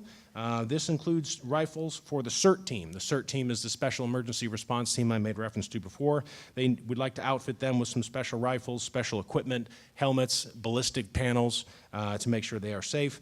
It includes additional speed detection devices to replace older units. Also includes stop sticks, which are utilized to end a pursuit when the officer can deflate somebody's tires who is fleeing from police. Ballistic shields for the officers to be able to utilize in the event of an active fire situation. And finally, we're requesting $5,000 for a training drone. We'd like to get our feet wet into the world of drones, and we'd like to move forward with purchasing a small starter level unit to be able to really start getting involved in that area. Continuing, the miscellaneous supplies, about a 6% decrease as compared to the prior fiscal year. This would include weapon accessories such as red dot sights for the officers, tint meters to determine window tint level, microphones for the radios, first aid kits, nitrile gloves for the officers to use, as well as traffic safety equipment such as cones, vests, flares, etc. Training supplies. we're requesting approximately $44,000. This will include sim rounds, including sim weapons. We use these during our active shooter training. We did this very recently at a closed school, and the officers all ran through drills where they were actually engaged with somebody who is firing a sim weapon that does fire projectiles, but they are non-lethal projectiles. It gives kind of a more real-world sense to the training. Also, that training supply line includes real ammunition that we use at the firing range, as well as targets and various other firing range supplies. Uniforms, clothing. We are requesting this, as always, to give our annual uniform allowance for the officers. Every year, every officer is allotted a certain amount of money to be able to buy new shirts, new pants, new uniform gear for their ballistic vests. This part of this money will also go towards finishing to outfit the CERT team, as well as any new officers that we hire in the next fiscal year. There's a higher cost to hire a brand new police officer. They have to have a brand new brand new body armor, brand new Class A uniform, as well as the regular duty gear. Finally, crime scene supplies. This is a slight decrease, approximately 30% compared to the last fiscal year, requesting $7,000 in total for crime scene supplies. In summary, our total personnel services request is $5,762,000. Our total purchase contract request, just over $1 million. Total supply request, $517,000. Regarding the capital outlay, you see there is a request for $32,221. The police department would like approval from mayor and council to purchase dash cameras, specifically Axon dash cameras that are the same company that provides our body cameras. Currently, the police department is using dash cameras that we buy online. They are not at the same level or quality as our body cameras. They are expensive, though. We'd like to outfit 30 of our vehicles with these Axon branded dash cameras. They mount the same way as our body cameras in the docking stations. They function through the identical program, which is evidence.com, that we are currently using to manage our body camera videos. But that is a new request for this year for the dash cameras to be added to the fleet. With that in mind, I will answer any questions or clarify anything that the mayor and council has for me. Any member of council have a? Yes, I have some questions. Hold on 1 second, I was actually looking to my left. Actually, go ahead, Ms. Davis, and then I'll come to Ms. Lesser. Go ahead. Yes.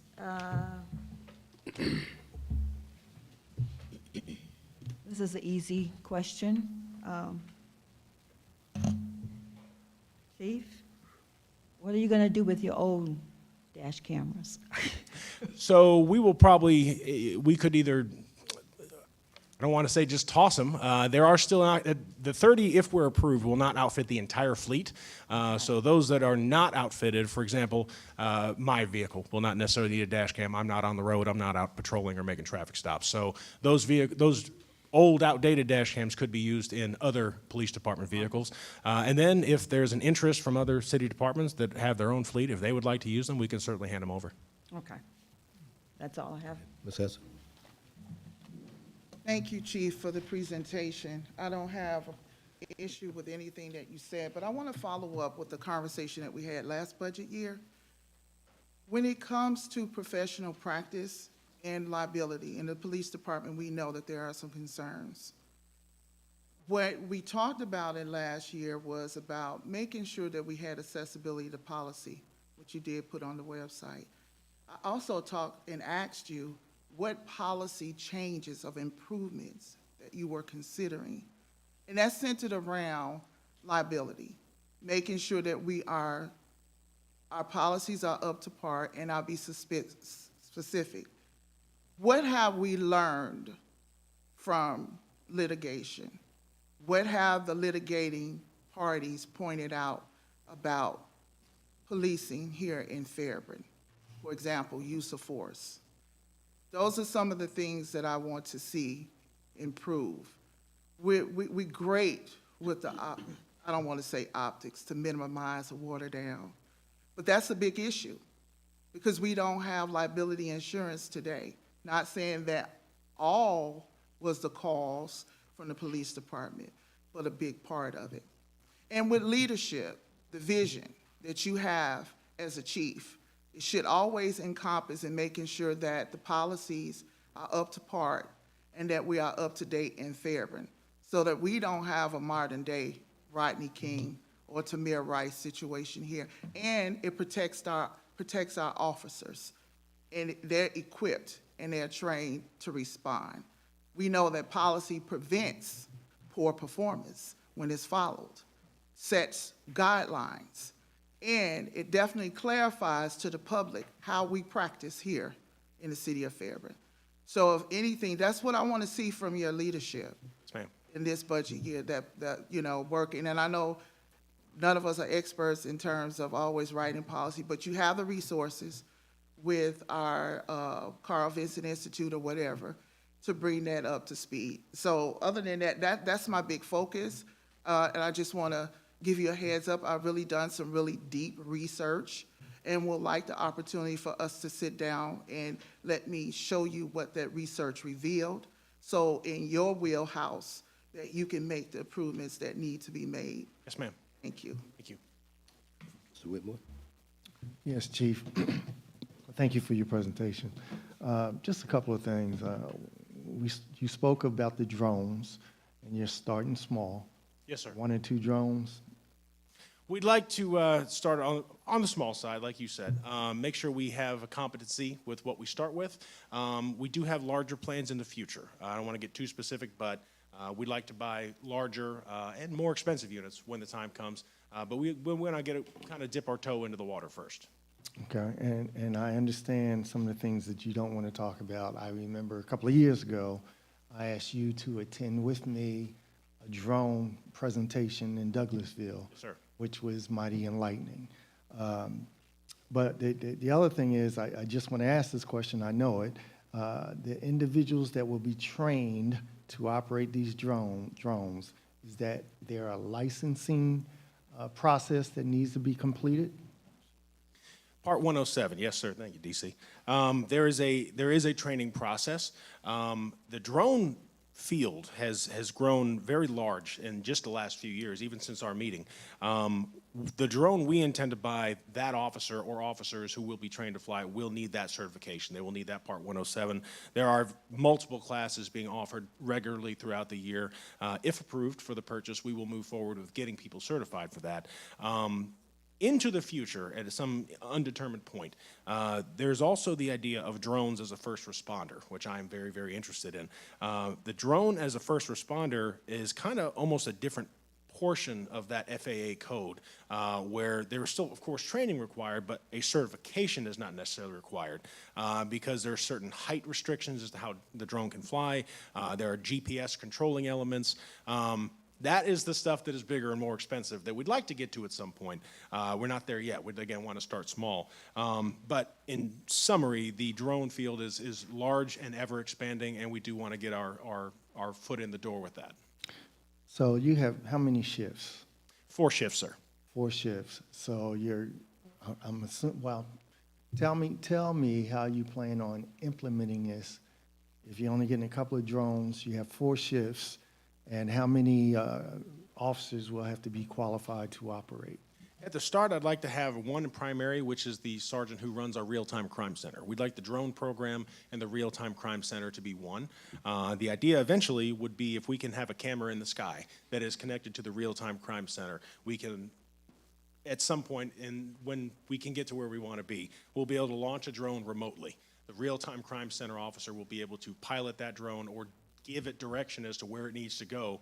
In many cases, the drone can arrive on scene prior to the first responding officer and get eyes on the sky, eyes in the sky at a 200 or a 400-foot level, so we can get a bird's eye view of what's going on and start relaying information to the responding units. I think that's potentially a game changer in the way we respond. I think drones are going to have a big impact on law enforcement. To answer your question, one with a backup initially, when we can expand some point in the future to where we have this big grand idea, it would be multiple officers up to and including everyone who would someday be in the real-time crime center. Right now, the real-time crime center is one person. We'd like to expand that to eventually be a 24/7 unit, so there's always somebody with eyes on cameras all around the city. That's not a now thing, that's a future thing. Okay. The other question I had in reference to drones, so you mentioned that when you have a call or an incident, you would send a drone out. So the drone will fly as the crow flies. Sir. So we don't have to worry about lefts, right, and everything else. It's going straight to the point. So you'll get there quicker than a vehicle would get there. Yes, sir. Is that what you're telling me? Yes, sir. Okay. The other question I have in reference to the crime scene supplies, if you remember, I had some questions in reference to an investigation that was going on where there was a fatality, Yes, sir. and we had no way of screening it. So I know we talked about a trailer with all the necessary equipment to block off and tape off so that no one enters into that crime scene area. Yes, sir. Is that what you're talking about when you say crime scene supplies, i.e. a trailer plus additional things, or? Not specifically the trailer, but a scene screen is something that we do have that we can use for that purpose. It comes in a bag that can just be carried in the trunk of a car, and essentially sets up almost like like that banner right over there, actually, except larger and wider. But it's mobile, so we can pack it up in a bag, bring it to a crime scene, and secure that scene from outside eyes that don't need to see certain things, yes. Okay, and in the future, you see the need of a trailer with multiple types of equipment in it, depending on the nature of incidents that we have within the city of Fairburn. Yes, sir. And if I could, I'd like to tie that into where Mayor and Council have approved our upcoming public safety complex. We'd like to definitely get our more of a presence in the crime scene response world. The part of the new complex will include specifically a room for crime scene, processing, evidence processing, stuff like that. And I do see a trailer or some kind of specific crime scene vehicle being in part of the future. Yes, sir. Just two more questions. One would be, how often do you receive requests for review of body cam footage? I don't think I'd be out of line by saying daily, with the exception of Saturdays and Sundays when the office is closed. But I think daily would be a fair assumption. Yes, either from citizens or from attorneys, from the solicitor's office, the district attorney's office. The requests are very frequent. So since the implementation of body cams, how would you rate the overall acceptance and review by your command staff as well as the civilians in our community? Body cameras are as much a vital tool for law enforcement not to make too much of a joke, but as a badge and a gun. A body camera is absolutely crucial for modern day law enforcement. It makes my job easier. It makes internal affairs job easier. There's no more, he said, she said. It's just, let's see what the camera says. They are an absolute vital tool. I know several of the officers have come to me over the years and said where there was some perhaps trepidation prior to the implementation of body cameras, they wouldn't police without one. So body cameras are a resounding success. And last question. Has there been any request to use body cams when the individuals had to go see Judge Ewing? Sorry? Courts. Body camera review as they go into court. I would actually have to defer to Judge Ewing for that. And it's been beneficial for you, ma'am, to reach your conclusion of what needs to be done? Okay. Thank you, Chief. Sir? Any other member of the council? Ms. Davis, go ahead. Yes, just one more. Yeah. Chief, can you share with us how the housing allowance for police officers have been in reference to recruitment or any other positive things that has occurred since we've implemented that? Yes, ma'am. I think it's been a very popular program. We've had officers move into the city as a result of the housing allowance program.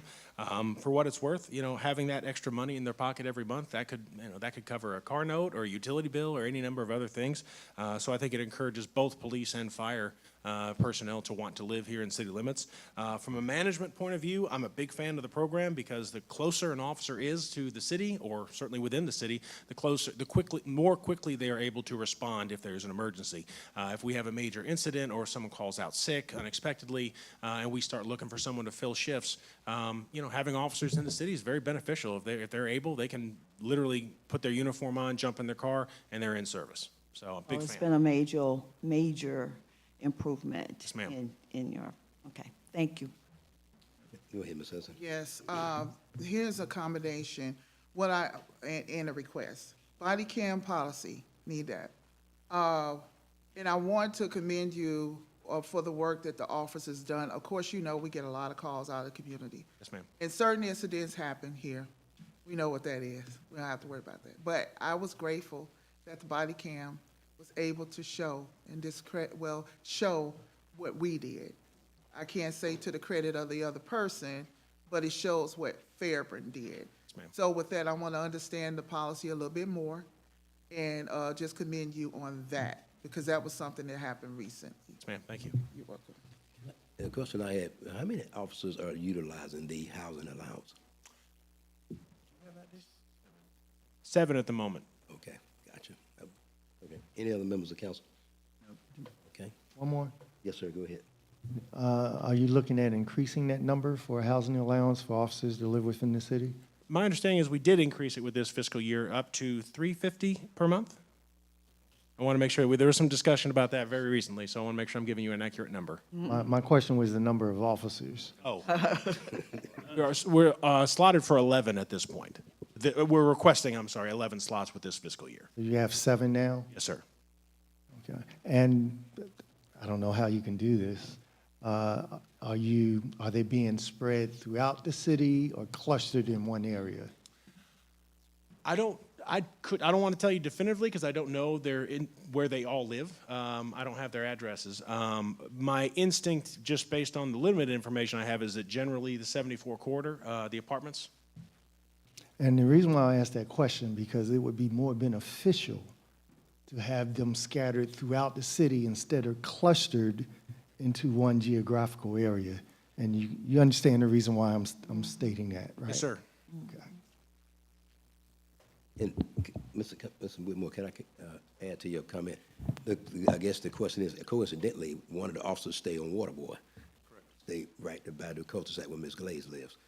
And I guess my question would be, isn't that based off the available housing or rental property? Or, So where the officers choose to live is really entirely up to them. All they have to do is prove to the department that they are within city limits, and then they are then eligible for the stipend. okay.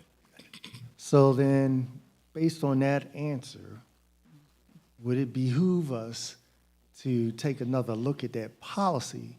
Because I don't want to see all the officers know, oh yes, we have one in Waterboy, okay? But now we're going to have, and I'll be facetious and say the other 13 on 74 in the apartments.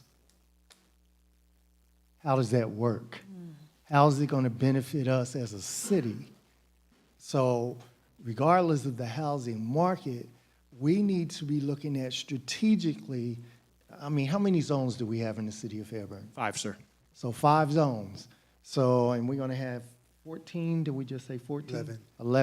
11 officers, so 5 zones, 2 per zone. And then, so in other words, you can identify how many you need in each area of those 5 zones, and then the excess can be wherever. You see what I'm saying? That's just like having a council where you're going to have, in this case, we have 6 elected officials. If the charter change and they change it to 4 elected officials and 2 at large, so we're going to cover the 4 quadrants of the city and 2 at large that can cover everything in the city. See what I'm saying? Yes, sir. We can definitely take a look at that. Thank you. Okay. Any other questions, members of council? Ms. Jones, go ahead. I just wanted the discussion regarding the housing allowance. If you recall, the reason we instituted that was for retention, right? To provide an additional benefit to officers to stay with the department. Allocating officers geographically, our housing is not structured that way to do that. And I would submit that that would require substantially more money and to do that, right? So the reason we put that in place is for retention, which is different than for police coverage in neighborhoods. Those are 2 different conversations, and it would be a disadvantage to convolute this particular line item and its purpose. Great. And generally speaking, statistics have shown and research has shown this program has been instituted across the country to maintain many of the younger officers. Is that correct? Yes, ma'am. And also the issue with recruits, that they could not afford housing. That was another reason this was instituted. Is that correct? Yes, ma'am. Okay. So I think I appreciate this discussion, though, about police coverage throughout the city and providing incentives to that. But I think we need to be careful about that. But I look forward to seeing the research that you can provide us to see what some other cities have done, because the reasoning for this program has been for retention, which is ma'am. different than coverage. We can certainly take a look at whatever the cities and counties are doing. Thank you. Follow up, Mayor? Yes, ma'am. Go ahead. I hear what my colleague is saying, but I only have one question for you. Sure. Tell me about the retention in the police department. I'm actually very happy with our retention. We had greater than 90% staffing for calendar year 2024, and I believe we've also maintained that for calendar year 2025 thus far. And what's the difference in now and 3 years ago?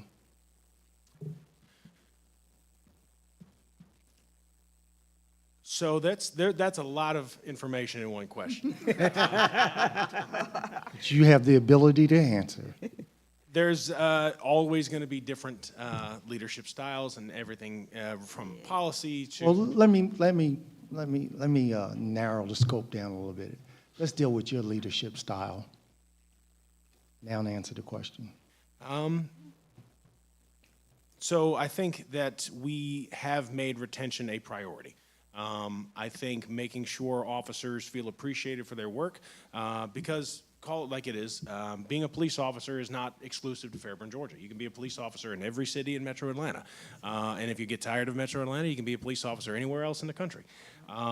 So making it a priority that officers feel appreciated, making sure that they feel supported, which I will give credit to the elected body as well as city administration in support of the police department, and that they are allowed to police and to do their job, and they're not going to, have their heads beaten over.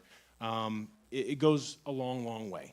I certainly can't speak for all 60 personnel, but I do think that by making the police department feel that they are supported and that they are allowed to go out there and do what they need to do to protect the public and the general safety of the citizens of Fairburn, that you get a higher quality police officer that wants to come to work and wants to be here. So you actually can speak for the 60 officers because you're the chief. Yes, sir. All right.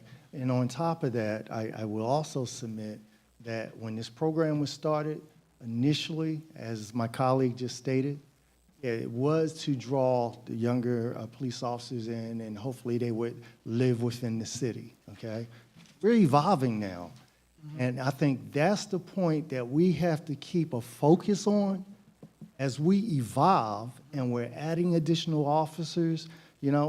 We have buildings going up all over now throughout the city of Fairburn, and that's why I say to administration, we can't have a cluster of 11, 12 officers in one area. That's not going to benefit us. Otherwise, I would say the program is going to be a failure versus a addition to what we can do in modern day policing by offering this program. So you make some excellent points, Councilman Whitmore. Thank you for that.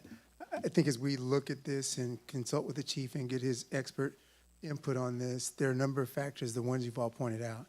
But we also know that public safety challenges are different in different areas of the city, right? And so that's another factor that we probably need to take a look at. So if you look at hard data, there are probably some areas where public safety issues are more prevalent versus others. And so there's a lot of factors to consider in using this in the most effective way possible. It did originate as a retention tool, and it's been very effective in that. And though we are in a better place 3 years from now, I think Chief would agree, we largely have help me out, Chief, a younger police department. Would you agree with that? Sir, that's fair. We've been very successful at recruiting a lot of young officers, and we still have a lot of officers that are under 5 years, some that are under 3 years. And so that's a credit to the department in being able to recruit younger officers. And so it's an evolution, but we can certainly factor in all those considerations. And I agree with you, and that's why I continue to sound the horn and not just let it rest there, because there's other things that we need to be looking at and considering. We can't operate off of past. We have to be at a 180 going forward. And I'm always looking at a 180 going forward to do the best that we can for what we need to do here in the city of Fairburn. Mayor, Actually, Mr. Heath, Mr. Heath. Okay. Chief, do you, any of your officers, are they courtesy officers at these apartment complexes? Used to, that's way free rent. Yes, sir, I believe set confirmation on that. Okay, that was all I had to ask. Thank you. Okay. Ms. Jones? Yes. The issue regarding the housing allowance, I would say is, I would categorize it as a benefit for our officers. That being said, I would love to know what other types of benefits that are standard, have become standard in the industry now, for us to discuss and eventually approve to assist with retention, recruitment, as well as overall policing within the department. And I'd also like to hear more about technological use for individual officers and how that might help us in police coverage throughout the city. Yes, ma'am. So to start, what is standard? If I had to jump off the top of my head, and DC, please jump in if I miss something, take-home vehicle. That's become just about standard in the law enforcement profession. The POAB, which is the Peace Officers Annuity and Benefit Fund. More and more police departments are paying those dues for their officers. It's kind of like a separate pension other than the GMA pension that we have through the city. We are currently paying those dues for all sworn staff. And what is that acronym again? POAB, Police Officer Annuity and Benefit. Okay, thank you. Yes, ma'am. Additionally, gym membership. The police department currently offers a gym membership to every employee, not just officers, to also civilian staff. Furthermore, we allow them time to work out while they're on duty. It's not just we give you a membership. If call volume and staffing permits, you can go work out on duty because that's that the physical health component. EAP is probably standard in every city and county in America at this point probably, but EAP is a factor in our wellness program. We furthermore allow officers to go to the Brazilian Jiu-Jitsu training. That is something that more and more police departments are getting involved with. It's grappling training to reduce the incidence of injury and use of force incidents or fights, basically. We do allow the officers to go get that training. It is offered at no cost to the city as well, which we're very happy with. Up until very recently, we had a kind of a unique program, hydration therapy, where once a month an officer could go get a saline bag to keep them hydrated, especially during the summer months. Wearing that body armor in 90-degree heat can be very tolling, take a large toll on the body. We are currently between vendors, but the intention is to get that program or something similar to it up and running again, just finding an appropriate vendor at the moment. That'll sum it up. I'm trying to think if I missed anything. So that's kind of a general summary of programs that we are currently offering.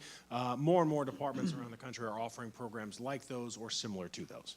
And are we working with our health insurer to increase the the wellness program for the police department? Yes, as well as grant initiatives. I know we applied for a grant this year. We were not accepted, but we did apply for a wellness grant that would have funded additional programs similar to those I've described. And then lastly, my colleague spoke about the zones that we have in the city. So could you tell me how many police zones we have, and how have we defined those zones for the city? We have 5 zones in the city. Zone 1, if you think of this side of the railroad track, going down to 138, roughly separated by Verlin B. Smith Road. Zone 2 would be primarily the Durham Lakes area, the multiple Durham Lakes, parks at Durham Lakes, that entire area, including portions of 29, the apartment complex there on 29, and the new development that's coming that's already been cut in. Zone 3, roughly, and again, these are kind of rough descriptions, Meadow Glen, Asbury Park, the Clorox facility out there, and several of the commercial facilities. Zone 4 would be the opposite side of 74, Plantation Road, Autumn Green Drive, the other side of the railroad tracks to encompass Fayetteville Road, Bay Street, Clay Street, that would be all Zone 4. Zone 5 is essentially just the 74 corridor. We have a very high density of businesses and people up and down 74, basically from 85 to the Fayette County line. So that is a zone by itself. That is also where we try to keep a focus for car break-ins, stuff like that, if that answers your question. And would Zone 5 have more personnel than some of the other zones? Right now, we try to keep 1 in each zone. If someone calls out sick or if there's a vacation, an officer may have to double up, in which case they will pick one of the smaller zones that has a lower call volume and usually pair it to one of the busier zones. And then they're running between both. And is that effective, given the I believe it activity on is. 74? I believe it is. Obviously, there's always room for growth in the future. If we can, add sometime at a future point additional officers in the larger zones, that would be wonderful. I do think we are effective at what we're doing at the moment, though. Okay, all right, thank you. After your question, I want to go ahead. I'm Go ahead. done, thank you. Okay, go ahead, Mr. Whitmore. Just one more question, well, 2 more questions, really. The math equation that is used based on our citizenship that we have here in the city of Fairburn, do we have the correct number of officers to facilitate that number? To answer your question, I'm not comfortable stating we have enough right now. I would like to see the police department continue to expand as the city has continued to expand and grow. We have additional homes, additional businesses, additional commercial areas. I do think the police department will need to continue to grow before I'm satisfied. Yes, sir. Okay, question number 2. We talked some time back about the flock cameras. Sir. All right, and we were trying to get our business owners to buy into the program. Can you enlighten me on where we're at with that discussion and if we had any buy-in? Yes, sir. There has been some buy-in, and I'm glad you brought that up because I'd like, first of all, the elected body and anyone listening from home to hear this. Our flock system does include the ability for residents to be able to register their home security cameras with the police department. I want to be very clear. This does not grant the police department access to your home camera. I am not going to be staring at your driveway looking at birds. I have no intention of doing that.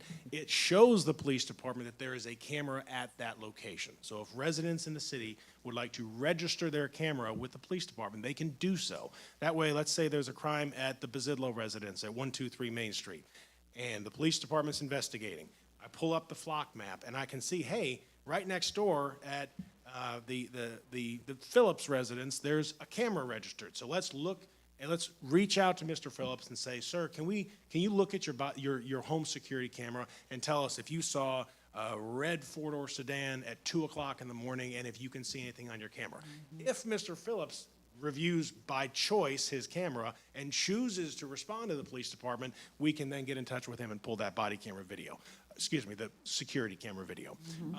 The businesses in the city, they do have an option to be part of our real-time crime center. If they would like to voluntarily allow the police department to monitor their cameras in real time, the businesses can do that. Not an option for residential. yes, an option for commercial. We have had some buy-in.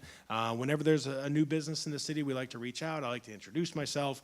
We have a little business card and a little small flyer that we can hand out to the public and to the businesses and let them know that this program does exist. There is a minimal cost to the businesses. If they want their cameras monitored in real time by the police department, real-time crime center, I want to say about $200 a year, which is generally minimal for a business.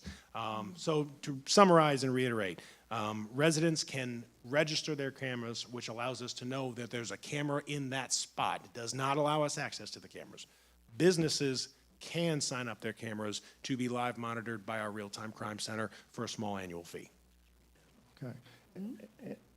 And, Done? okay, and I guess, I'm sorry. No, go ahead, sir. You stay at the floor.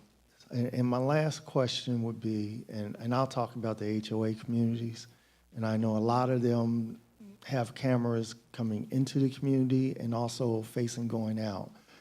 Have we had any success with HOAs participating in this program? I believe we have. I can get you confirmation on which ones with a little time. Okay, thank you.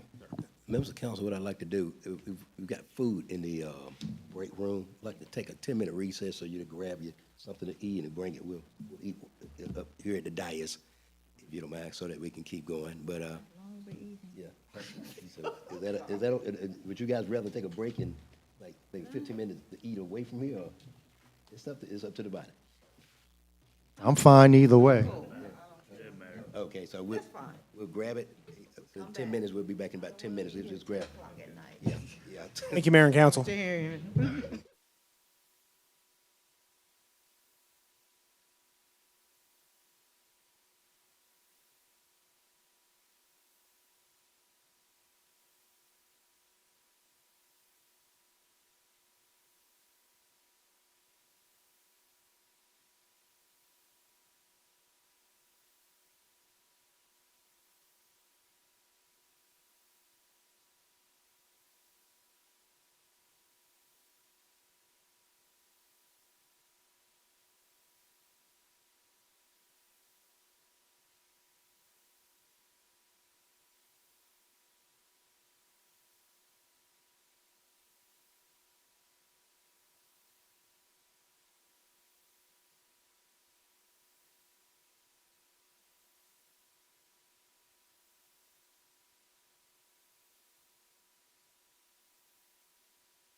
Our next department, Tony? Or, excuse.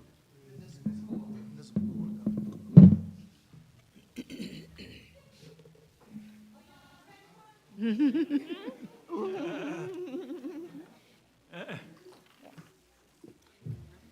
have nothing for her anyway. I didn't have any questions. Down and get back up. Be quick.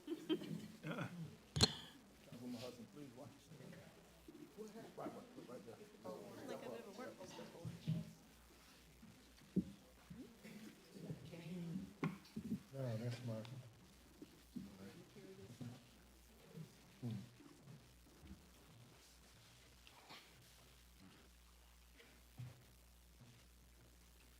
Okay, I'm sorry, go ahead. Come on down. Good evening, Mayor and Council. We're gonna try to be quick. You know how I am. I'm sorry. So we're gonna go over our personnel services. There are 4 staff, 3 full-time, 1 part-time. No changes on that. Purchase contracted items. I think most of this stuff is self-explanatory. We're asking for 100,000, well, 412,280. Supplies, we're asking for 5,205 in supplies. And to summarize it, we're asking for 686 to 935. I hear you, girl. Yeah, I know. Trying to be fast. If you have any questions, please. Aiden, I'm sorry. I'll start with Mr. Whitmore. Go ahead, sir. We can chew and talk at the same time. Go ahead, sir. Well, Lisa, you said more this year than you did last year. I did it last year. It was me. So that's true. Right. So, That's true. anyway, court services, they play a very vital role in the city of Fairburn. But I only have just one question. That question is, can you tell me, since we went remote, how many cases we have seen? And I guess that goes back to 2018, is it? No. 2020? September of 2020 is when we went. Okay. So I thought the number was bigger than it is, probably just because of what it feels like. But I would say we say about maybe 25,000. I thought it was significantly higher than that, but 25,000. And is it easier to adjudicate via Zoom? Well, we use iCourt, which is much better than Zoom. It was actually built for municipal court. And we were one of the test courts for it. So it's been tweaked the way I want it to be, so it works specifically for us. But yeah, I mean, no question. We're far more efficient that way. Okay. I don't have any more questions. Ms. Jones? Well, that leads me in the question I had about technology, use of technology in the court service. So tell me a little bit more about iCore. How long have we been using it, and how is it that you were chosen to be the test case for that software? So we started using it Tuesday after Labor Day in 2020. So it was sort of a prescient decision. I was contacted by a software design company, and I had sort of been thinking it because other classes of court had already started moving what they call non-essential cases to Zoom. So anything other than grand juries, jury trials, period, those cases are essential cases, and they kind of require you to be in the courtroom with people. They did try, but they had situations with jurors on the treadmill and stuff like that. So they couldn't do those. But so moving the non-essential functions that already started happening before municipal courts got involved. And then after COVID, that's what Supreme Court wanted us to do, was to move. So that's what I did. And it just so happened I'd already had a couple of meetings because I felt like it was time for us to try to do more that way. And then COVID happened, so that it just sort of Accelerated. all work together. Mhm, yes. And where is that in the budget? Under which line item? It's under contract. Contracted services. Contracted, okay. And has that increased then since you began using it in 2020? Only to the extent that initially, the first year, we didn't have to pay anything because we were one of the test courts. And then we paid an annual licensing and IT fund where anything we had, they would fix it, and we had to pay for the license of it. And so recently, however, just costs and expenses, we've now moved to a system that's far more like where we pay a certain amount per citation that's adjudicated, not just through I-Court, but if it comes through I-Court, it has to be fully adjudicated. So it can't just be something I keep resetting, it has to be closed out. And so just like courtware, so we pay how many dollars a ticket? 13 a ticket, but the ticket funds that. So the city doesn't pay it. All of that's built into the citation. Okay, and I don't know if you're able to answer this question, but if our IT director can answer it for me, and that is, what is it that the city had to do, technologically speaking, in order to allow them to use the system to provide the necessary security and privacy that was necessary, you know, for any of the defendants that come through the system? And what do we need to do going forward to support them technologically? So nothing. Okay. The city, I-Court system is a standalone. So really, if you think about Zoom, the system itself, cases come through. It's its own. Oh, it's similar, Right, okay. It's its own device. Okay. It is encrypted, which is one of the things that we had them to integrate into it. So unlike Zoom, you can't just log in or jump in it. It's encrypted, so each person has a unique password to be able to get into the system. So we didn't, except for Wi-Fi, we didn't need any of the resources of the city. Now with courtware, we have two. You see us, we have two computers set up. Courtroom is just as it always was. It comes through city, it's tapped into the network. But all Wi-Fi requires is internet, and then it is self-sufficient. Okay. So, Mr. Smith, did we have to increase the speed? Any wiring that was necessary in order for them to use it? And can you? No, just kidding. go ahead. Oh, I can do a whole lot. So with any project that anybody undertakes, any department, IT works with them to do so. Believe it or not, any software that any department uses has to come across our network. So even on the behind the scenes, the IT department ensures one, cybersecurity, that software coming across our network, we make sure that it can give it permission to get through our firewalls. To your question in particular, we make sure that we have the bandwidth network-wise to be able to host that. We have been, not just related to this project, but just as overall IT project that we'll talk about later, have been increasing our bandwidth at every location to be able to make staff more efficient. Okay. Well, thank you for that, because technology is so crucial.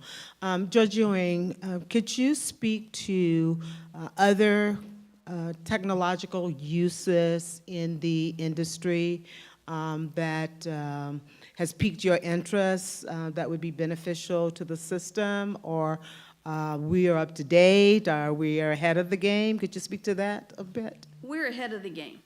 A lot of the Supreme Court is who really is my boss, right? So the Supreme Court is who is over the whole judicial body. And they have been very clear that for all kind of reasons, efficiency, safety, especially now. I mean, there's so much, so much turmoil, and we're all getting threats. And so for all those reasons, there's been a big push for us to be remote.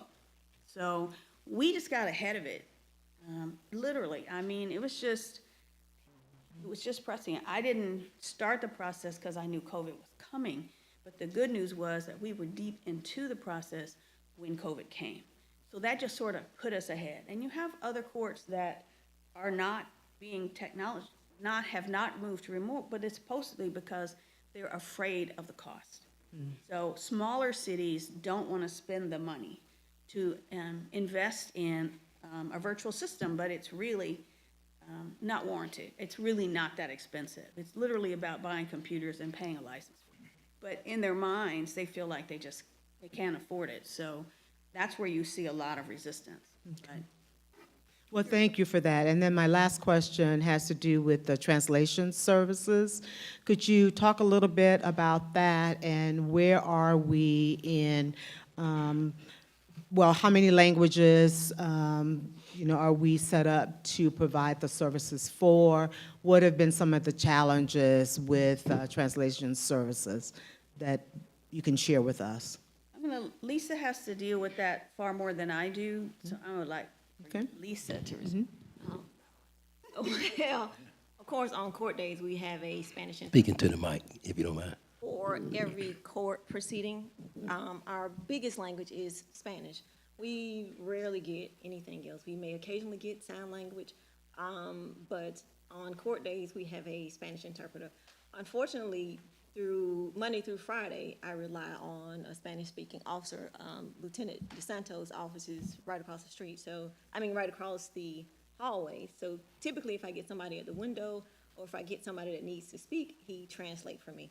In this year's budget, I have asked to start with the language line to be able to have a streamlined service to where I don't have to call somebody to translate for me. But in the past, we've been getting through, we've been getting by. I will say, this year with the new administration, we have had quite a few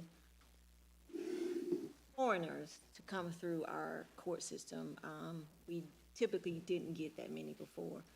So I just felt like it was a need to get something in place to translate for us, which would be the language lines which they speak for. I have one more thing to say about it. So in order for someone to translate in the court system, they need to be certified because we need to make sure that they're saying what we're saying and that they're telling us what that person is saying.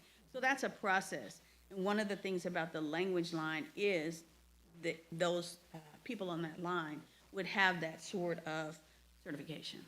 Well, thank you. That's very, very important information. And so, Lisa, you're saying you have requested in your budget for that service? Yes. Okay. And is that would be under contract services as well? Yes. And do you recall how much that is? It's a small amount, I will say. Being that I wanted to gate it, I didn't want to under budget. I only asked for $2,500. I would think that's a small amount. Well, I would agree with you. The question is that adequate for language line? Because you said there's an increased need for Spanish speaking. And while I applaud our personnel who have been hired to do other things to help with translation, as Judge Ewing has said, that puts us at risk, though, if there's an issue with just the translation. And so, is that adequate, Ms. Chris? So I believe the amount was $4,500 that was put in there according to the budget notes. And so we allowed the court administrators to dictate that cost to us based on the frequency of courts planned for the FY26 calendar year. Okay. All right, well, you're the expert in that. I would just ask if you would just monitor and see if that's adequate, because that's a little concerning to me, but I'm sure you know best. But I applaud you actually putting that in the budget, because we have long been at this point, and this should have been established quite some time ago. So thank you for that. And thank you, Judge Ewing. Appreciate it. Thank you. Mr. Whitmore? Lisa and Judge Ewing, if you do run short, Tony has extra money. Really? Oh, really?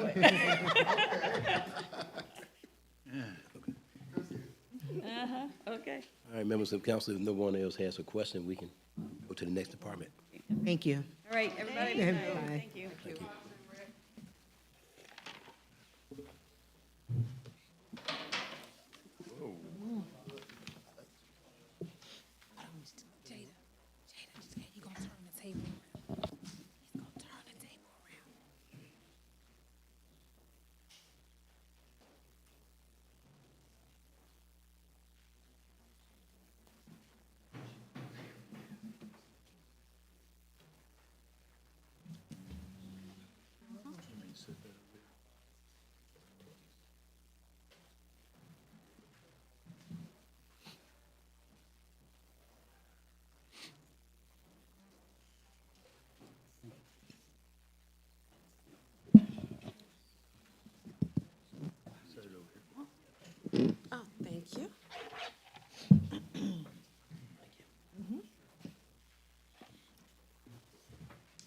right, yes, ma'am, go ahead. All right, good evening, Mayor and Council. Good evening. So this is the Parks and Recreation budget. Chapin and Jada here to present.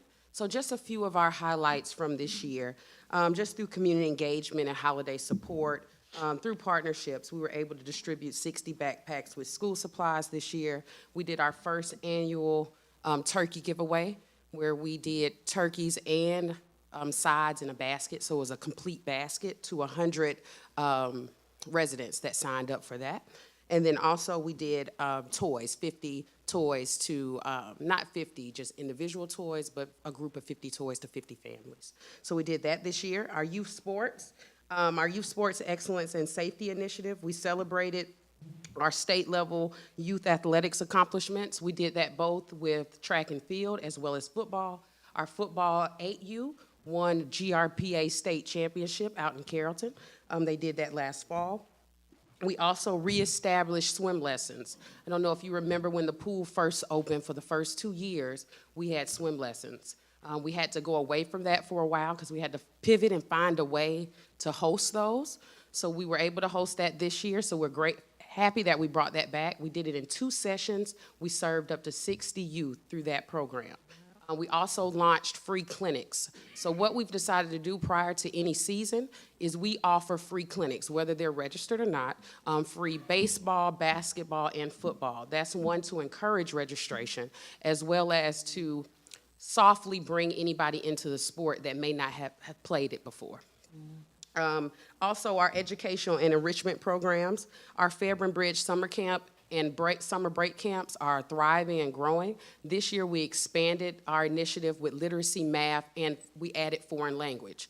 So over the summer, weekly, our campers received math, literacy, and foreign language instruction from teachers. So one thing that's special about our program is that we contract with teachers every year. So these are certified instructors that are inside the schools, and that way they can come to our program, bring what the students need to learn for the next year, and make sure that we can bridge that gap over the summer. So we fill up very quickly just to our building capacity. We can only hold but so many youth, so we have 50 slots. We still remain affordable at $85 per week, and we try to help as many students as we can. Our partnerships and technology enhancement, we started the training process to integrate Civic Rec as our new registration software. We're moving away from ActiveNet. Civic Rec will more integrate with our current system, with our website, as well as it has mobile options, tap options. As you know, tap to pay is becoming extremely popular. So we want to bring that, and it also offers some features on the back end for our staff and our youth coaches. Thank you, Jada. We also put in 3 little libraries. If you see those around the city, they're normally stocked with books. So if you have anybody who wants to donate books, please drop them off to us. We will go stock them. Some residents also stock them. The one right here in Mario B. Avery Park stays pretty stocked as they replenish them as they go. And then also we introduced our ongoing community fitness program, Flame Fitness. That's a free program, and you'll see that in our next budget year what we plan to expand our wellness initiatives. And we also partnered with our local schools to do some great initiatives. Just recently, Creekside High School's football team just hosted a free football camp to 250 of our athletes with their football team. The video is on our Instagram if you want to go check it out. Wow. Yeah, saw it. Yeah. It's up to 25,000 views. So we're kind of going viral right now with that initiative. So we love Coach Dixon and his program for partnering with us on that. Our goals for FY26 is upgrade park facilities. We want to put some great funding towards a phased approach to some improvements to our park facilities and the youth center. That's baseball, playground, slides, bleachers, pavilions. This is phased because, as you remember in the Parks Master Plan, it was a $202 million assessment that they made. So that's phased in. So we're phasing it. A lot of stuff is based on 3 times. Yes, a lot of it is based on safety and aesthetics. Wellness, our wellness initiative, we want to broaden our wellness program. We will offer free fitness classes throughout the weeks through this next budget cycle. enhance our program management. We will fully integrate Civic Rec as our use, as we will back fully away from ActiveNet. And then strengthen our academic and athletic engagement, launching our year-round academic tutoring services. And then we want to establish our flag football program. So we develop on and off the field. So with personnel, no changes. We have 11 full-time staff members. And then we have 21 seasonal. Seasonal is all around our aquatics facility to keep that going. Right, so next we're in our purchase contracts. Professional services, which is our pool repairs and pool consultant. We have lawn care, repairs, which is our outdoor our outdoor basketball court padding. If you notice kind of the fences rattling up, we've been working with building maintenance to come with a solution to kind of keep that from happening year after year. Communications, I know we have a communications department, but within our communications, just for our internal events, our newsletters, some things that we have to put out for the Fall Festival. Advertising is the same, but what adds in is our branded fitness program that we kind of spoke about as our goal, is we're gonna brand that this year as we try to increase fitness opportunities within Fairburn. As you know, we only have one fitness facility here in Fairburn, so we want to offer opportunities for people to get fit, get healthy. This doesn't just include classes, fitness classes, it also includes nutrition seminars and different things like that. So mental and health wellness. Our training, our contracted services, Fall Festival, it's $160,000. Recreation programs, which includes all of our recreation programs, which is our senior programs, our youth programs, our teen programs are all within that use. And then our special events. As you know, the special events that are in this program are tree lighting, mother and son, some of the top city events added in with some of our annual recreation events. Supplies are standard. Our gasoline has only increased because we've added a vehicle, so that has increased our gasoline, small equipment, miscellaneous supplies, our uniforms, that goes up to $47,000. And then just our summary is $1.7 million. Any members of council got a question? Go ahead, Mr. Whitmore. Yes, ma'am. Yes. I'm looking at your gasoline, 15K a year. Mm-hmm. And I know you started looking, I hope you started looking at some more energy efficient vehicles. Yes. So that also is not just our vehicles as well, that's also our lawn equipment. I was going there next. But yes, looking at those options would be great. Okay. Yeah. Because, again, fossil fuels, all right, we have opportunity to use the technology that's here now and for the future. So we'll work with city administration to see if we can phase that in as we go on. Also, this question is for the city administrator. Last council meeting, ended up having a conversation with Ferndale. And I kind of posed the question and challenged him a little bit. Do you have any thoughts or comments in reference to Asbury Park? Well, thank you very much for broaching that discussion at the last council meeting with Brent Scarborough Properties. The gentleman that was here was Mr. Richard Ferry.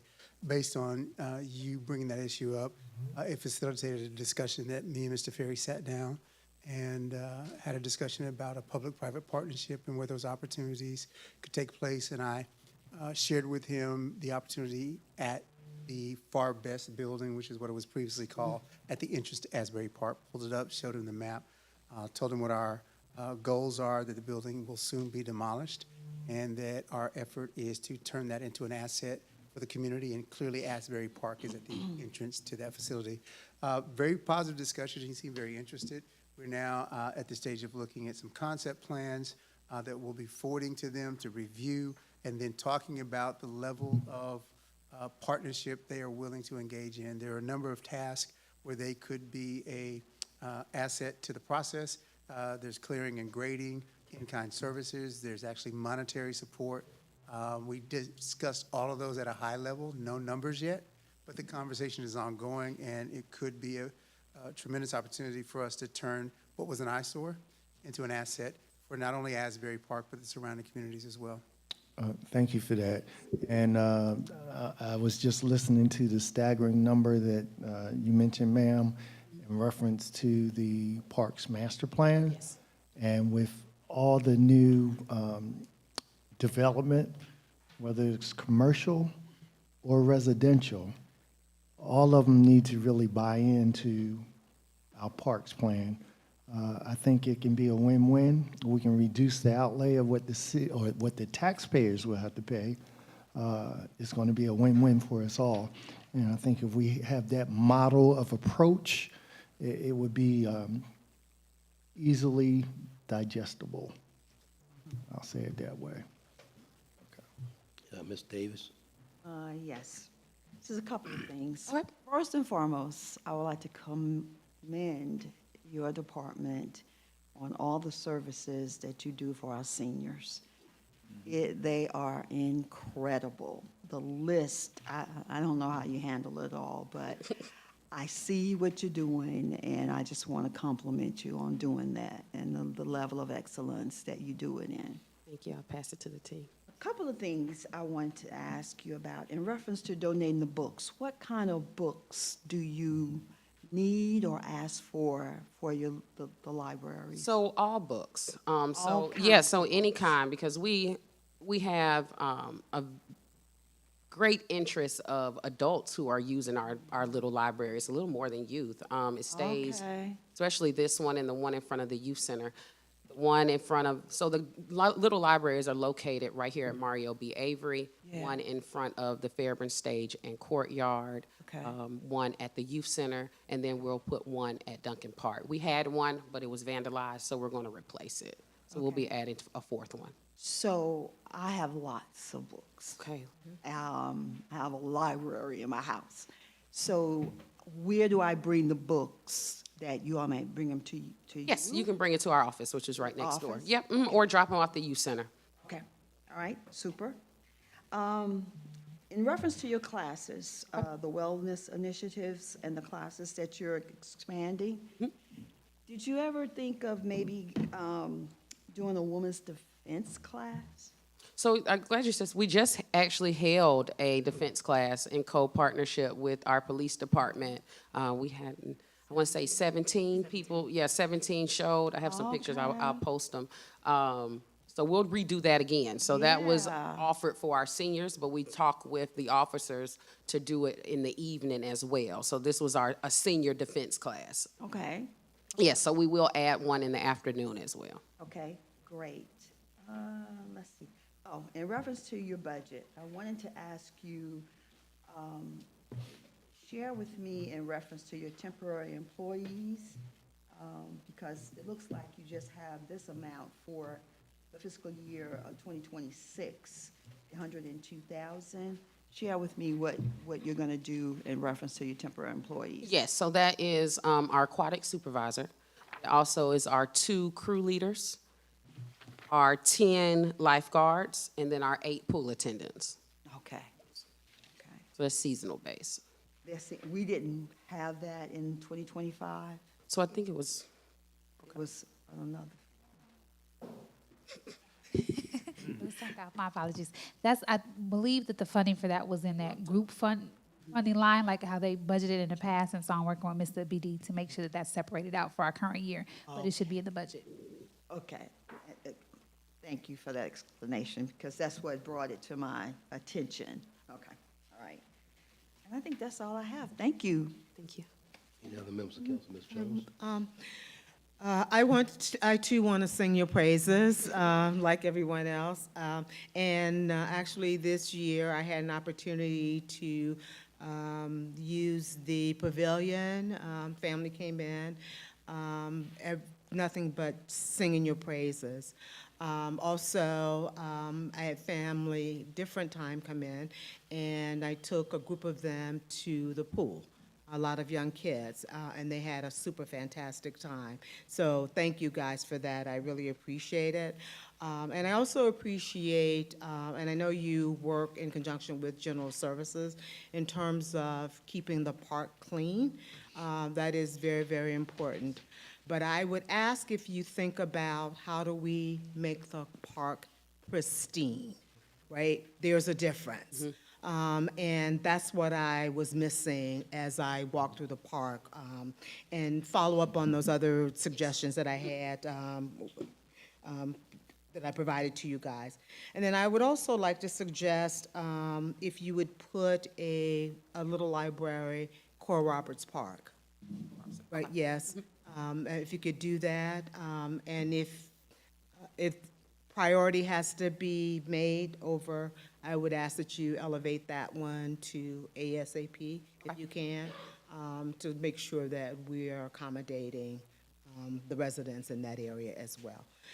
And I too have tons of books that I will be donating as well. Thank you so much. Any other member of council have a question? Seeing none, thank you so much. Thank you. Thank you.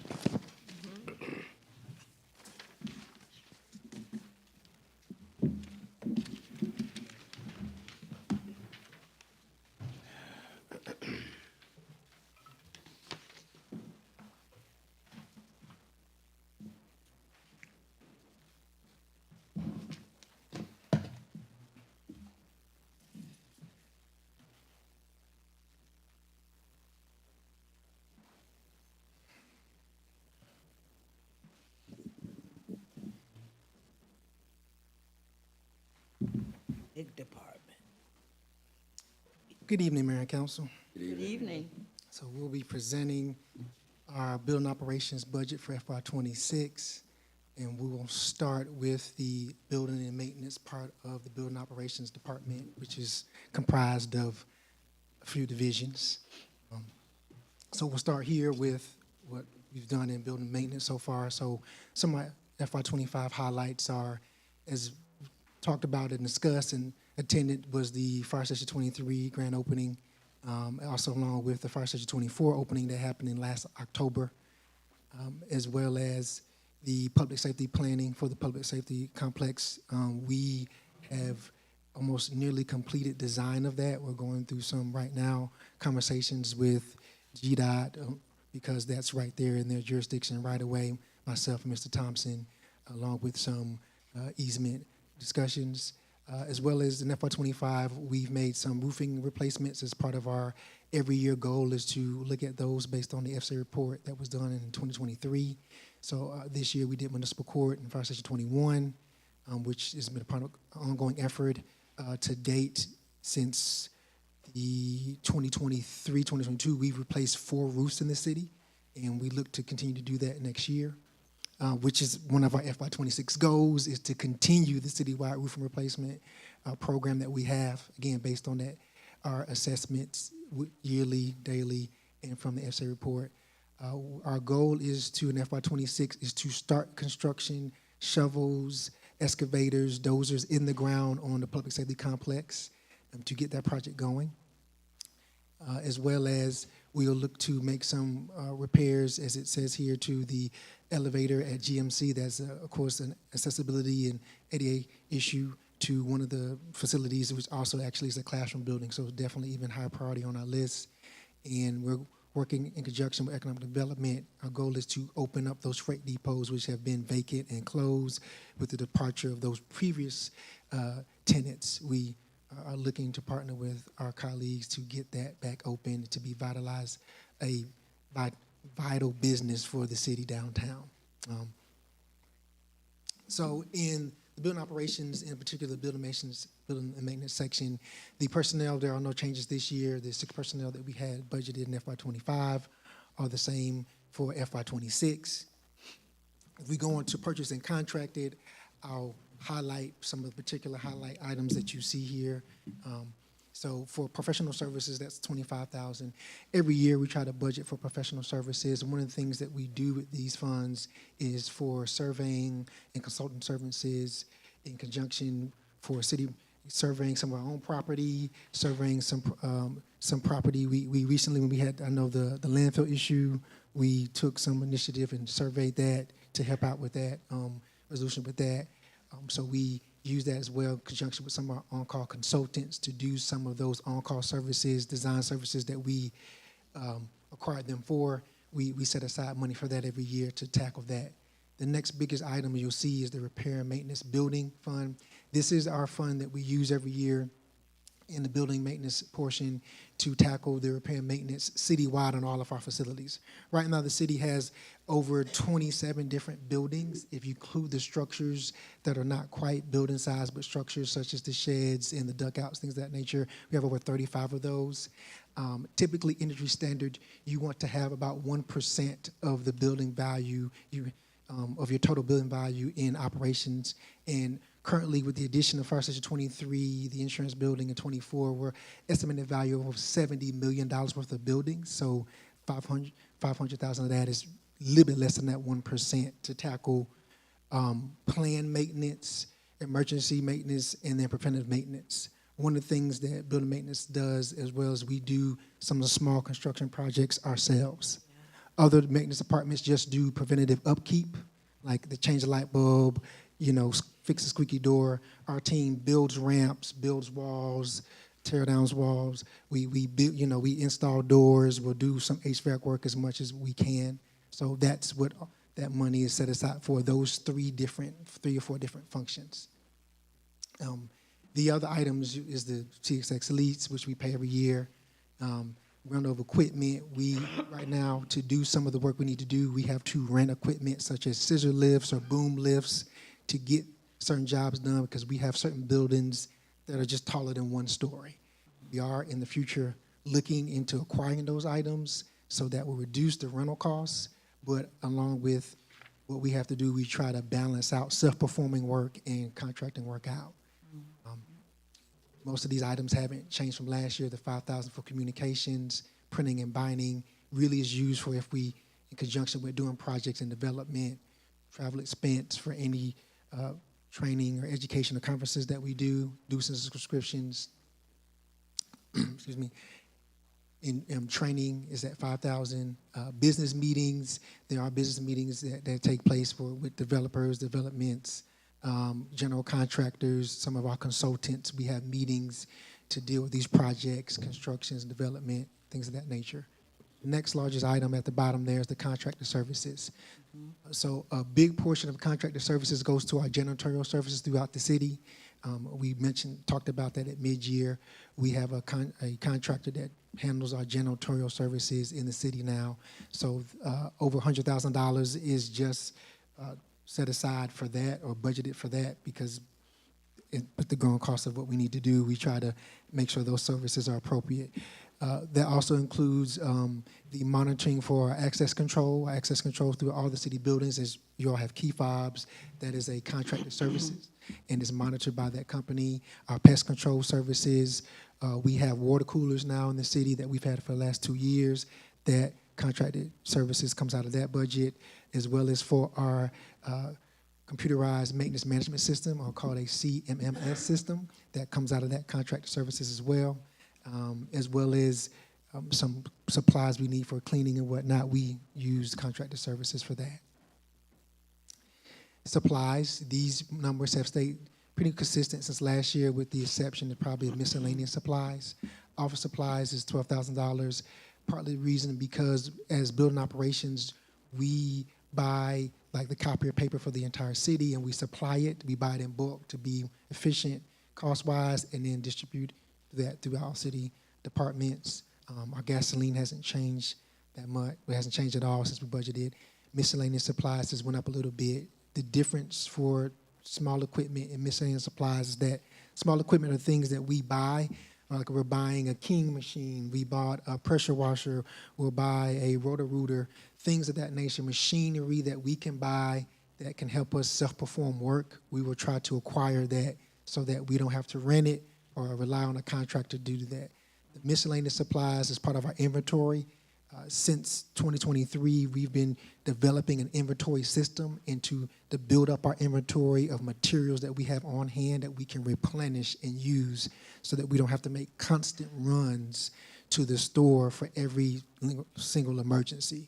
So we've been working on building that up to be able to be quicker in our response to the issues that arise. Christmas supplies, we currently use a vendor to erect the Christmas tree and hang the ornaments and for that event. So that's something that is shared between building operations and general services. Capital outlay, we include money every year for building improvements to the annex. This past years, we've done roofing replacements to the annex. We've done some HVAC replacement to the annex. And then also 26 West Campbellton, which is municipal court. Again, this past year, we did a roof replacement. We've done some HVAC work. In the future, we'll be doing more HVAC replacements that we know that we're accounting for, forecasting. Downtown improvements includes the improvements to the freight depots. In particular, we are looking to have those businesses that are coming in contribute to the renovations, but we also have money to partner with them for that and to deal with some of the necessary improvements and repairs to those buildings as they've been utilized every year. We cover all those repairs. Since we've been here in the last 3 years, we've replaced HVAC units, then some water line replacements as dealing with the aging infrastructure. So the summary for the building maintenance portion is personnel services is $617,566,000. Purchase contracted is $825,100. Supplies is $64,500. Capital outlay is $140,000 for a total of $1,647,166. And then I'll pause for questions about that before I go. And the members of council got to go ahead, Ms. Davis. Yes. A couple of things I want to commend you on. One is how you hire your people in reference to repairs, how you hire them with that experience in reference to repairs. And a lot of those repairs, you don't have to bring in some other people outside to pay for. So the way you handle that and the thought process in doing that, I think is commendable. Considering we have 27 buildings, you say, right? 27 buildings. And the R&M account is $500,000. That's amazing.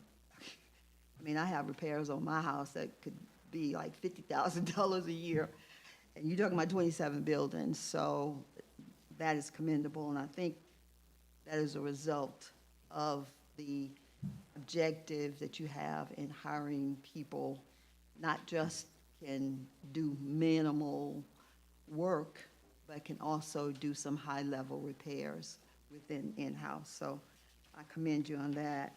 I also commend you on having a less of a budget than you had last year. Yes, ma'am. That is awesome. I wanted to ask you, I wanted to just get your thoughts and your opinion, your expertise on, we see on television a lot now, this new process in reference to roofing, that you can just spray some stuff on your roof and it will, you know, I mean, you don't have to change your roof and all that stuff.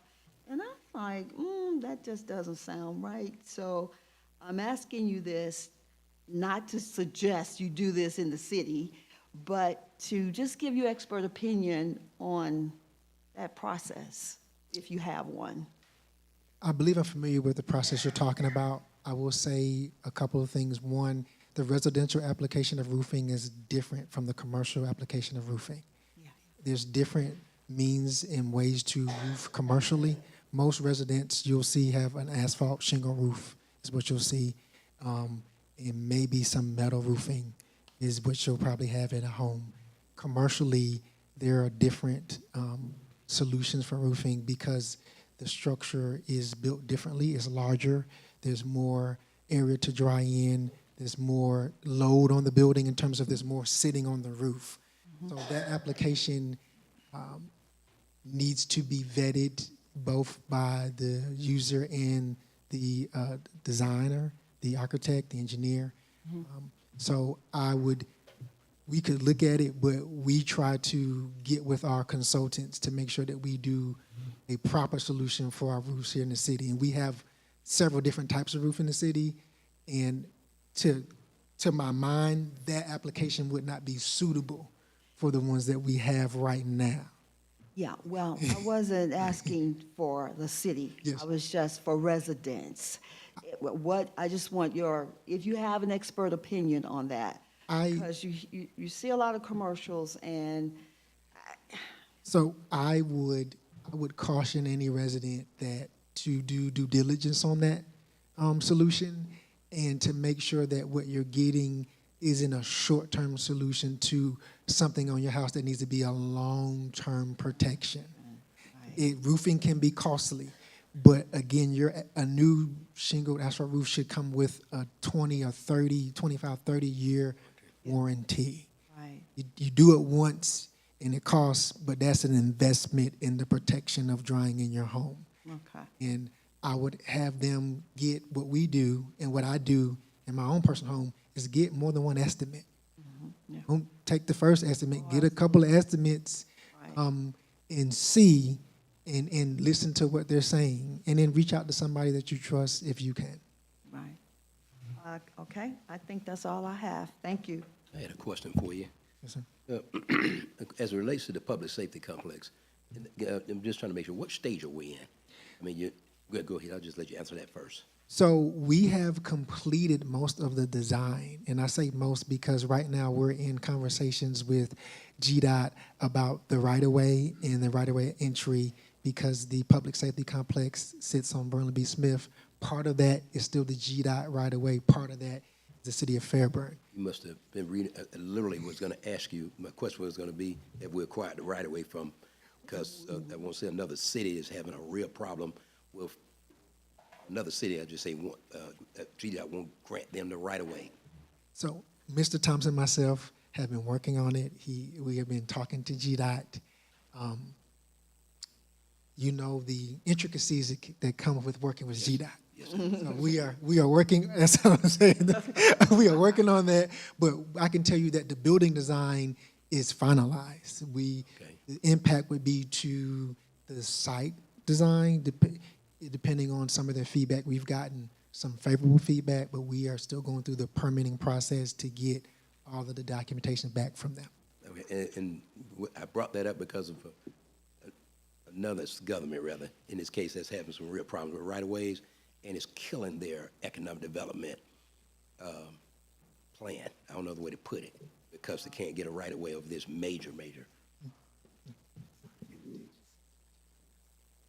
Oh, so so we've had I've gently reminded city administration several times about contingencies. So, and just actually this week, Ms. Chris, we got on a big phone call, myself and the design team. We have some contingencies in place that we think will allow us to move forward with project while we work out the GDOT, finalize the GDOT permissions. As I said, because the building is mostly, the building design is done, and because how the building sits on the site, that scope is not impacted immediately by that right-of-way acquisition.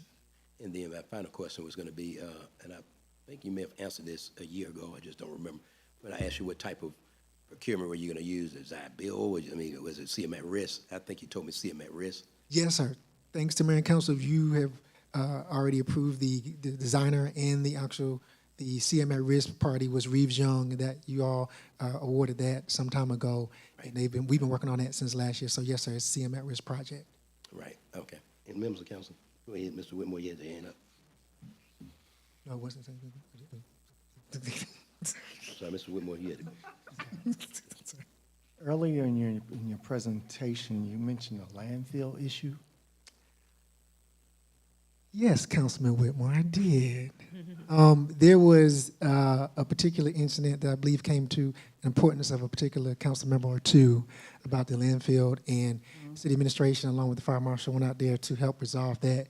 And so we just got one of our surveyors to do some work to help. Okay. Yeah. Wasn't sure if that was it or not. Yeah, yes, sir. So that was specific to fires. The height question. Yeah. Yes. that you had asked staff to look into. Okay, and what was the response to the height So- question? And I don't have the document in front of me. They were nearing the height limit based on the survey that Dana and his team had done through a third-party contractor. But the caveat to that is they are nearing the height within, I think, 10 feet. It was in, However, they, Dana, help me if I say this correctly. okay. They tier these landfills where once they go so high, they kind of spread out on the footprint. And so that gives them some additional capacity. They're still nearing, So even the, that only goes so far, but yeah, the peak was within 10 feet of the limit. But because when you do I'm a civil engineer, when you do a hill or slope, it has to slope out. So what they basically said was our peak is close, but we're not going any higher. The peak, we're going to begin to build on the banks or the slope of the hill. So, which is lower than the 10 feet. So we're not going to build on this part, we're going to build on these part and bring those up a little bit. and I rode out there with the fire department when we had those incidents. You may recall, Councilman Whitmore, actually rode to the peak of it. And it's easy to visualize when you're actually on site, but it's kind of tiered. That has a limit as well. There's only so far you can go with the tiered approach. But their intention is not to go any higher, and we've already measured it to ensure that it's underneath the allowable height. Okay, I have other questions in reference to that, but it has nothing to do with the budgetary process. Okay. And when that comes up, if it ever comes up, I can ask those questions. With our new firehouse over on Milam Road, Yes, sir. was it 23? Yes, sir. Okay. When I did a walkthrough, I asked a question about the detention/retention pond. It was somewhat a different layered of the way they're doing it, and I didn't understand it. Can you enlighten? So that's a bioretention pond. So a bioretention pond is different because it incorporates some natural biology into the filtration and the detention of the water. So it's a combination between a bioswale and a detention pond. So there's permanent vegetation there that will grow, and so as water comes in, that helps with the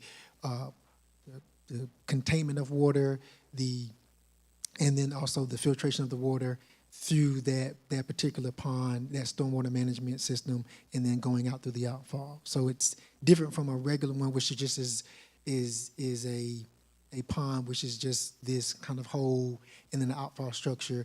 With the bioretention, you actually have some biological elements to it to help with that process, or to help retain water. All right.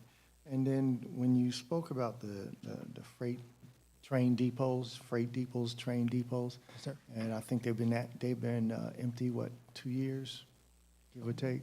One has been empty over a year. The other one has been vacant for several months. Okay. Yes. So the repairs that's needed in there, that I think I heard you say is ongoing. So is the way that it's worked out with the first depot that was vacant, there was an RFP for that, and that has been awarded to that particular company, and they're working on their documentation paperwork. They will do renovations and repairs. And just for clarification for the people listening, great question. When you said, could you just say that which building as you face, you with your back to the so that people listening? As if you're on 29 and your back is to Oz, the one on your left has been vacant for a longer amount of time. That has had an RFP, and there's a company that has successfully won that, been awarded, and will move into that space. Part of the conversation is, of course, they will do repairs to that space. The majority of those repairs on them, we did say that the city would be willing to contribute some funding to the repairs to that. The renovations, I should say, to that building as part of that process. The depot on the right, if your back is to Oz, has been vacant only for a few months. I know there's some ongoing things that need to be done legally that's being talked about.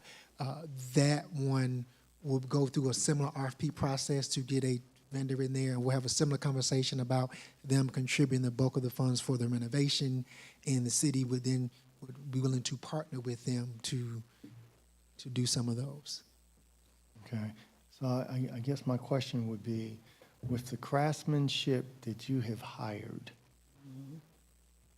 is that something that they can be doing renovation-wise? We don't, I would say that not all of those repairs and renovations is something that my team could handle along with all the other projects that they're absorbing within the city. And some of the scope of work would be beyond what my team's specialty is. For example, roofing, certain levels of HVAC or plumbing would exceed that. And we would want to collaborate with the end user about their layout and their desired use of it before we would embark on a conversation of renovations. You answered my question when you said it was basically out of their scope. So I'll just leave it there. Okay. I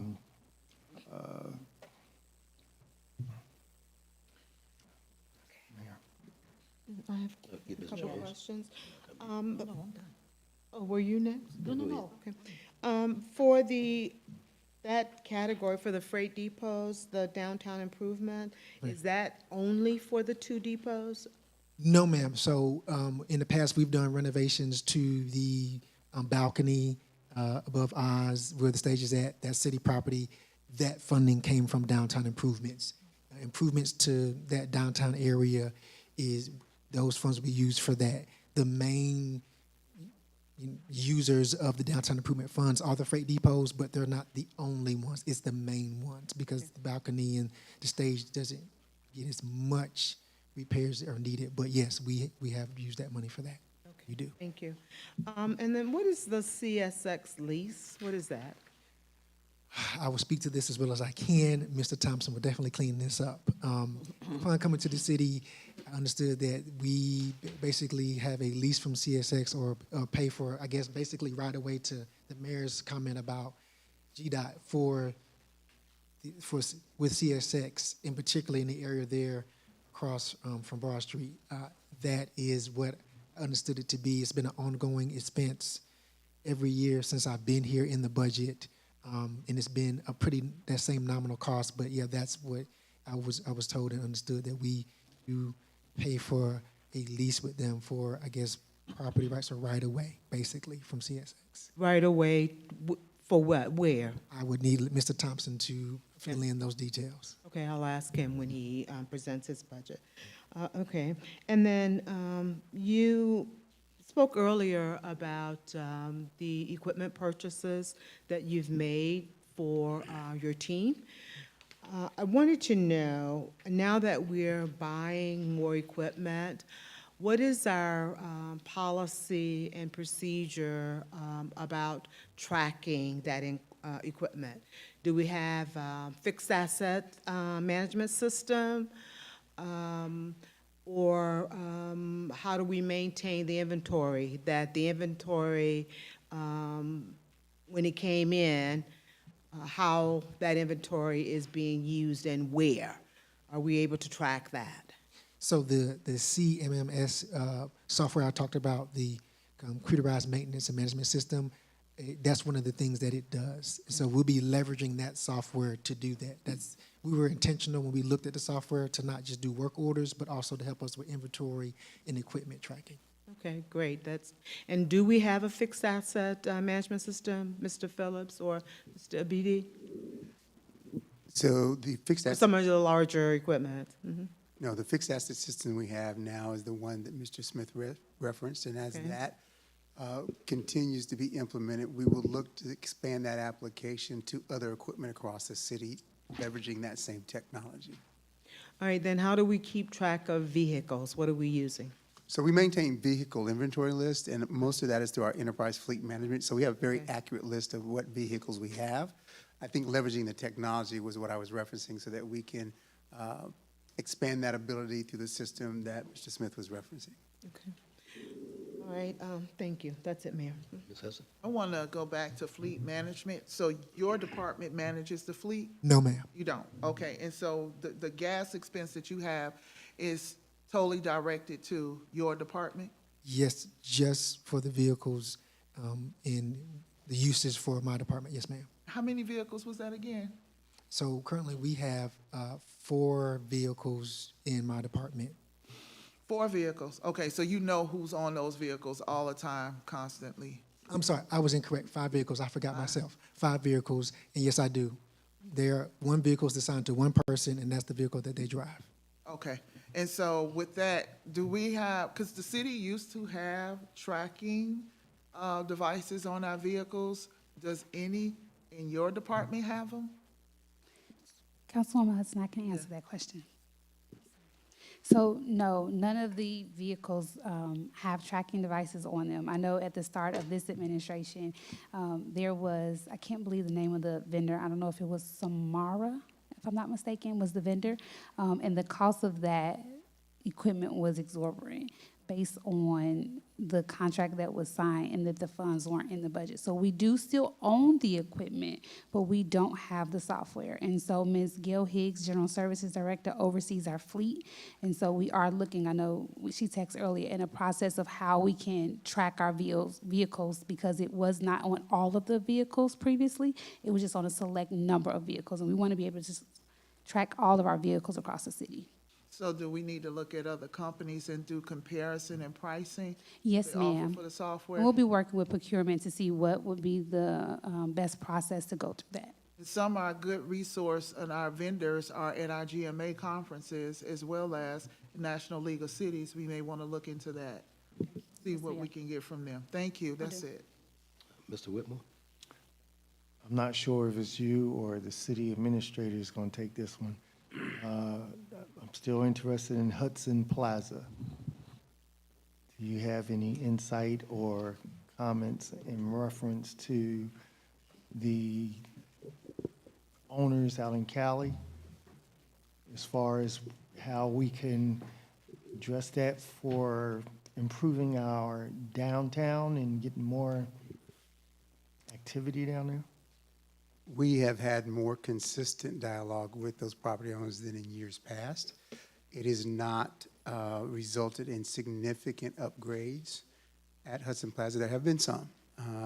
Some of it necessitated through a code compliance effort that we did a little over a year ago, where we took fire, code enforcement as a team, and they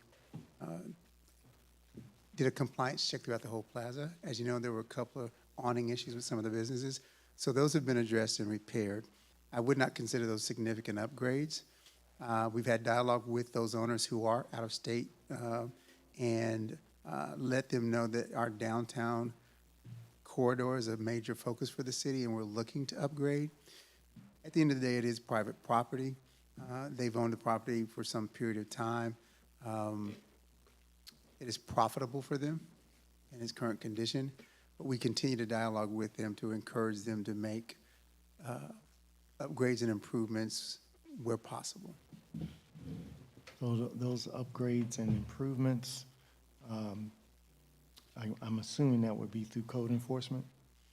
Well, the upgrades and improvements, if there are code violations, we've addressed those previously. We can address those again. And those would be mandated by our ordinance. If they are in violation of a specific code ordinance, a compliance check would identify that and go through the enforcement process. We've been trying to encourage them to lean forward more into bringing the aesthetics of the plaza up to a better level. That is not a violation issue as much as it is being a good business partner with the city. And so we continue to have those conversations. They are out of state. That makes it a bit more of a long distance relationship management, if you will. They hired a local property manager for about a year because when we first started dialogue with them, the property management company they were using was out of state, which I clearly did not understand. How are you hiring someone who isn't even in Fairburn to look at your property? So they've made that adjustment, and now they have a local property manager who's responsible for monitoring the property, working with the tenants. It's a dialogue that's ongoing. So my follow-up question would be, what do we have in our ordinances facade, whereas we're looking for a certain look I mean, well, let me rephrase the question. Do we have anything in our ordinance that references facade with the look that we want in that downtown corridor? I would look at that more closely and let you know specifically what those facade-specific ordinance references are. I know that when we did our code compliance suite with fire code enforcement, I think we may have taken building inspections as well at that time. We identified all of the ordinance violations that existed at that time. In terms of aesthetic improvements, we've done things like offered facade grants, things of that nature to get businesses or encourage businesses to make those facade improvements. Let me check the ordinance and consult with code enforcement and planning and zoning to see what the downtown overlay requires. I'm not aware that they're currently in violation of any of those. And so there are some standards there as to what businesses can do, but it relates more to basic standards for the downtown overlay. It may not necessarily require improvements unless there's a violation. Property maintenance. It's clearly the ordinance speaks to property maintenance. And so those are areas where those code compliance checks typically focus. And if there's a deficiency there, we can use the code compliance enforcement process to address those property maintenance issues. I have some other thoughts and ideas, but I'll talk to you offline. Thank you. Any other member council? Okay, go to the next. All right, so on to information technology. FY25 highlights, we started our server replacement and migration of the city servers. We came in, inherited a poor server infrastructure, and we've been working to improve that. So this year with our network refresh program, network renovation program, started to initiate the replacement of those. We've also began to increase the internet bandwidth capacity. To date, we've serviced most of the buildings, most of the administration buildings have seen a internet network bandwidth increase because we've increased that, and we're looking to continue that in FY26. As well as we continue to do the technological refresh program, which basically makes sure that everybody has up-to-date software and hardware. Upon arriving this administration, there were a lot of defunct or out-of-date computers and hardware and some software. So we've been working to every year put funds and effort into upgrading and swapping that out. And in FY26 goes, we of course want to continue with that server upgrade and to complete that. I say complete, but in technology, it's complete until new technology comes out and then you update again. So we want to complete this phase, and then we always monitor as new technology comes out. And then by the time we get done with it, right, will be time to come back again. But that is our goal, is to stay on top and to stay consistent with that wave of technology, not get behind the 8 ball. Again, we want to continue to advance the network and implement some continued improvements to our network. We want to continue the refresh program, and we really now want to be in that maintaining cycle. When we started, there was a lot of money put into it because we wanted to swap out a lot of old computers. Now we want to get in this cycle where we're replacing computers every 3 to 5 years. We want to be replacing everybody's laptop to stay abreast of the new technology. And also we are working on, in FY26, we want to implement a unified city network camera system on our buildings. We came into the city, there was a couple buildings have camera systems such as City Hall, and they were just isolated standalone camera systems. So we've been working with the police department about that and about what the location where they should go. So we're working with our vendors to start that project to have a unified system that's one manufacturer, one vendor that, of course, our police department would have access to. That way it would be uniformity, standardization, and access for our police department in terms of the real-time crime center to help keep our citizens and our staff safe. Any members of council got a question for IT? He's not. Oh, I'm sorry. I'm not done. It's not. I got a question for him. The batteries, so with personnel, the personnel is staying consistent for FY26. We have budgeted 3 people. We're still looking at 3 people for the next year. Contracted services, Professional services, the bulk of that $41,000 is for ClearGov. You know that we have ClearGov, and that was something that this administration implemented. So every year, IT, of course, pays for that subscription, that annual renewal of that ClearGov programming. We also have funds in there for our production and our hosting of our council meetings.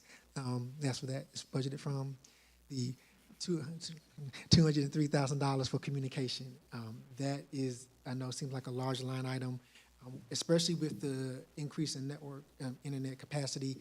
We pay a considerable amount of money to our service provider in terms of Comcast and AT&T, who provide us internet and data to the city for yearly data coverage. Right now, we have upgraded most buildings to fiber.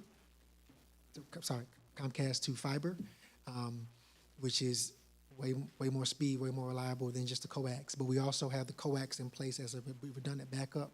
Going into this fiscal year, we're going to be looking to find another separate vendor, another company to be our backup. Instead of Comcast coax, we'll try to look for somebody else to have a true redundancy. And we also have expanded our internet capacity at Duncan Park. So we have Wi-Fi at the pool house, and we have fiber now at the pool house just recently. So we are looking to make sure that we have that internet coverage out there and looking at that, spending that project as we go along. The travel expenses and the due subscriptions has been stagnant since last year. We, of course, travel as we go to conferences and trainings, due subscriptions. Most of the members of our IT team are part of GMIS and some other, we're looking to be some other information technology associations. And of course, the training is $5,000. We did that this past fiscal year, and that was very beneficial. There was a couple of conferences we went to, learned a lot about cybersecurity and things of that nature to keep us abreast of everything that's going on with that. Other contract services, this number here, the $260,000, most of that, if council remembers, you all approved, thankfully, a couple of years ago, the leasing of the Cisco Meraki equipment for our network renovations. That was a 5-year program, 5-year lease, and every year we pay about $100,000. And after the end of that, the Cisco Meraki equipment is ours to keep, to maintain, but that was that agreement. That equipment has helped us renovate our network from being flat to being redundant, and every location having its own isolated network basically within the macro network. Also, it increased our security with more sophisticated firewalls and networking capacity and visibility for the IT team to see compared to what we had with our previous managed service providers, which was night and day, to be kind. The other major expense in there is a large allocation to RICO. IT in FY26 will be for all the RICO large copiers you see in every building. Most departments have one. The IT department is the point of contact and the main support for that. So we are funding that in FY26. It's not a new expense. It's just consolidated in our budget this year. In past fiscal years, it was in separate departments, but this fiscal year, for efficiency's sake, we're just consolidating that in our budget, process those invoices. We're the point of contact, and we're the first line of support for those printing issues anyway. So that's the majority of the contract services is those two line items alone make over 60% of the contract services. We do have some money in contract services for some of our networking projects that we're trying to work on. We have a vendor that helps us with that, so we have money allocated for that. Excuse me. Supplies, the major here is, again, pretty stagnant from last year. Computer supplies at $10,000, just the major highlights. Gasoline, because IT does have a city vehicle that they do use to transport the equipment, but also respond to the issues around the city and help the end users. And small equipment purchases is where we use to buy the new computers or laptops or the equipment that we need. In some scenarios, we use that funding for that. New setups for particular individuals. And miscellaneous supplies, We use that as well. Along with the networking renovations, we need miscellaneous supplies, like we need a rack or a case or a cart for the switch to sit on. So we buy that, and then so that we can able to put the equipment on that. Capital outlay, computers and software is $192,000. A big chunk of that is for our Microsoft Office licenses. Everybody in the city that is a user or customer for us has a Microsoft Office, has an email.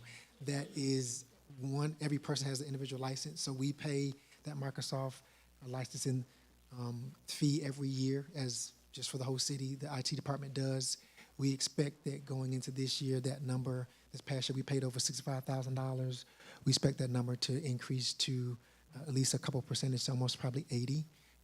As we add on new staff, as we add on different license tiers, there's a E1, there's an E3, and we like for people, especially most people, to have that more sophisticated license because it allows you to have the software on your desktop or your laptop and have the online version. The other things represented in our computers and software is our Adobe, is our ticketing system, is some of our security system, is our KnowBe4. All those subscriptions come out of that funding line that we pay for every year to those vendors. The other equipment composes really two components, which is that computer replacement program I was mentioning. We have allocated in there half of that money, and other equipment, $25,000, is for those computer replacements, replacing those old, outdated, inefficient machines with new, updated machines so that our staff can be efficient. The other money that's allocated in there, the other half, the $25,000, is for networking switches. So switches for us is part of the main components of our IT system. If you may or may not be familiar, but as the internet and network comes into our building, it goes into this switch. If you went to Walmart or whatnot, you've seen a little Netgear box or a Linksys box that you plug in your Ethernet cable at your house in. That's what it is, but it's a much larger 24 to 48 port switch, and we need that. So, and we need to buy those as we add assets, computers, personnel. The more people, the more things that are in a building using the network, the more switches we need. So that's what that money is for. So the total, in summary, is personnel services is $330,114. Purchase and contracted is $530,000. Total supplies is $51,100. Capital outlay is $242 for a total of $1,153,214. I had a question for you, and then I'll come to you, Ms. Davis. My only question is going to be, and I was trying to ask this question objectively. I guess my question with our department, just basically our new IT department in the last 3.5 years old, when I'm looking at some of these other governments that's having massive cybersecurity issues, and again, I'm trying to be objective to the way I'm going to ask this question. And for us to have a department that's been in place 3 years, what are we doing that everybody else hadn't caught on? I mean, because I'm just amazed with some of the cybersecurity that I'm hearing from other mayors, cities that's been in place. And again, this is not trying to knock anybody, but I said apparently we're doing something that we've had minimum versus some of the other governments. And I'm talking about some governments our size as well. And so I just, prayer works. We pray every day. It does. One, I would say there's a couple of factors that, Mr. Mayor. One, we have just been fortunate. Hackers are working around the clock, all day long. Or, there are foreign hackers all the time working while we're working or sleeping, and they outnumber us 100 to 1. The other thing I would say is that we have taken measures to increase our cybersecurity. And some of the softwares that we have that I didn't mention on purpose, we have in place that try to catch that. Also, I will say the bigger entity you are, the bigger target you are. Mm-hmm. Right. There are entities that target local governments, and we have caught people peeping through our windows. We have been fortunate that they haven't got in. Mr. Smith, could you summarize how our system has been able to detect the number of attempted intrusions in the system, just to give some context to that? Sure. So our system, through a couple different mechanisms that I'll leave vague on purpose, watches the traffic in and out of the network. It tries to look at valid and illegitimate emails or emails that may be phishing or spoofed. It also monitors, just emails or attempts to try to get into our network. We have reports that we look at and we monitor.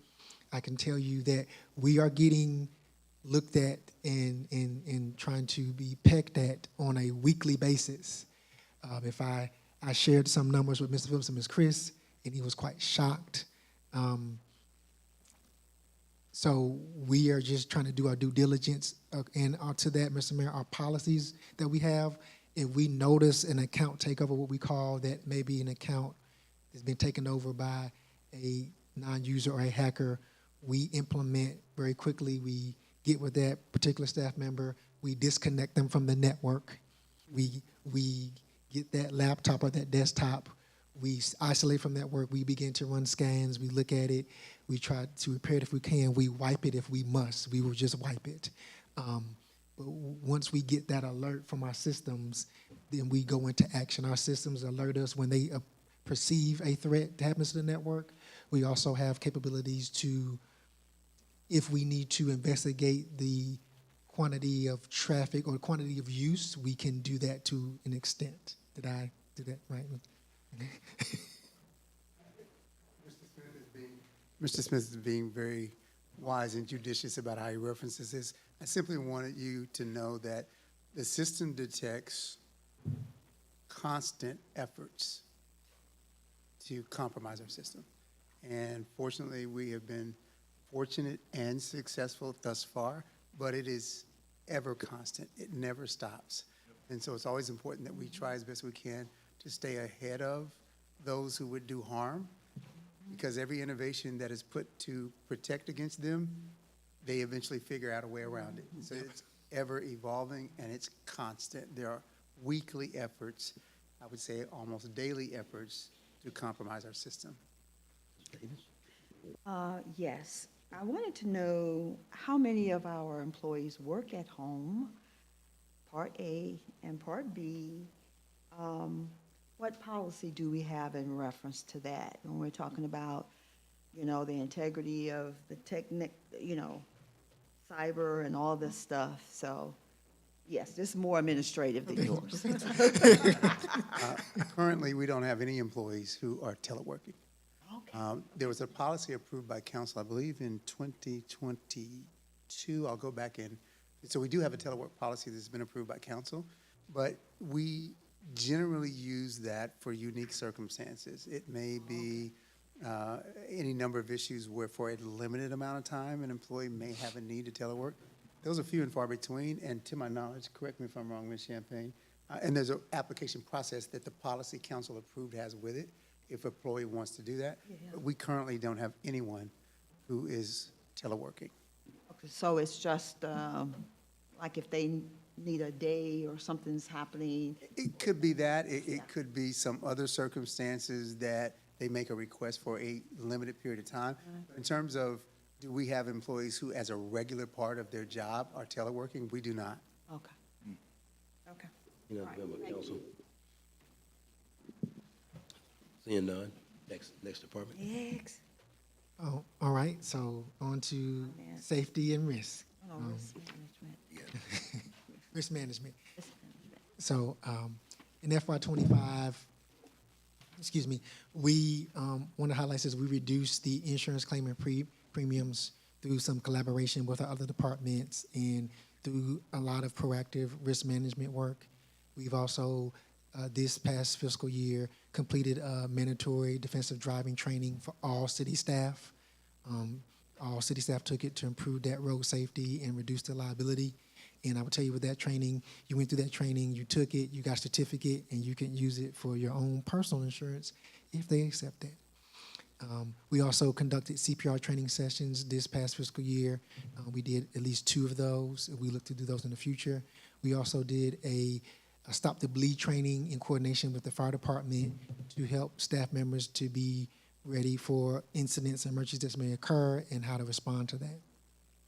In FY26, we look to promote vehicle safety by distributing what we created is some safety brochures that we put in all the city vehicles that has some safety rules, some do's and don'ts, some things covered in the driving safety, but also who to call in terms of an incident, first steps you should take. All of that will be on this brochure, so it's to be a quick reference guide and a quick tool for any staff that they'll have in their vehicles. Also, we're looking to establish an action review board to evaluate incidents and recommend preventive actions. We also are going to work on continuing to engage our colleagues and staff with ongoing safety initiatives, doing more training and more hands-on programming. We also will continue to work to reduce claims and premiums by working with our other department heads. So in FY26, the personnel count is not changing. We have 2 budgeted in this fiscal year, and we plan to keep that same 2 in the next year. As far as contracted services, the major part of contracted services is the $524,000 you see. That number is for the liability insurance for the city. The liability insurance, as we discussed in May, thanks to Mayor Council, we renewed, is broken up between the 3 departments. So risk management has a third of it, that $524,000. The other 2 portions of that are in the electric fund and the water fund. As those are enterprise funds, they have to carry their expenses and liabilities that come with operating. And that's been the process for insurance since we've been here and before that. The insurance contingency is part of that mechanism. It helps pay for some of those initial claim costs and some of those initial contingency fees that we have to deal with because as we are self-insured. The major other line item you see is other contracted services for $65,000. That money covers the cost for our first aid cabinets, our AEDs, our fire extinguishers, and our fire and sprinkler system being serviced, maintained, and our annual renewals for those. We pay for the sprinkler fire extinguisher you see that gets serviced by a vendor every year and changed out as needed. Our AEDs and our first aid cabinets are monitored and they're refreshed, the first aid every month on a monthly basis. And we also need to have a vendor to inspect and maintain our sprinkler systems and our fire alarms. And we're starting to implement that in this FY26 budget. And for supplies, it's office supplies for $1,500, gasoline for $2,500, and miscellaneous supplies for $3,000. We buy equipment, and we bought hard hats, we bought cooling towels and neck towels for staff as needed as part of the safety measures. We've bought some things for the training classes when we held training. We bought some of those supplies and pays for those supplies for the trainings when we hold those. And in summary, personnel services is at $184,900. Purchase contracted is $611.90. And supplies is $7,000 for a total of $802,990. And just pause for any questions.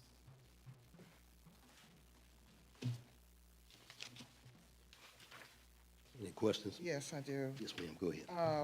And as we go to the risk management part, and you said earlier that you're working with the departments across the city, what modalities are in place to make sure that we are strategically mitigating risks? So can you be more specific? What frameworks are you using? Meaning, so we know that we had risks that led us to losing our liability insurance, right?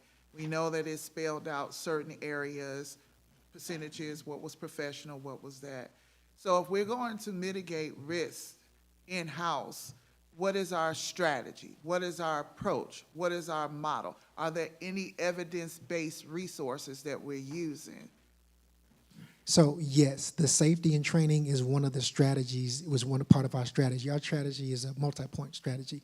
We had no training and safety before, including the defensive driving training, which was part of the safety and risk and part of our claims issues and one of the numbers we consistently see. So that is an active strategy to combat that, the defensive driving training, which we'll do every year. The brochure, that engagement, the accident review board are all strategies to combat the vehicle incidents that we see. Some of the risks that we saw were some litigation issues, and those we just are being combated through several policies.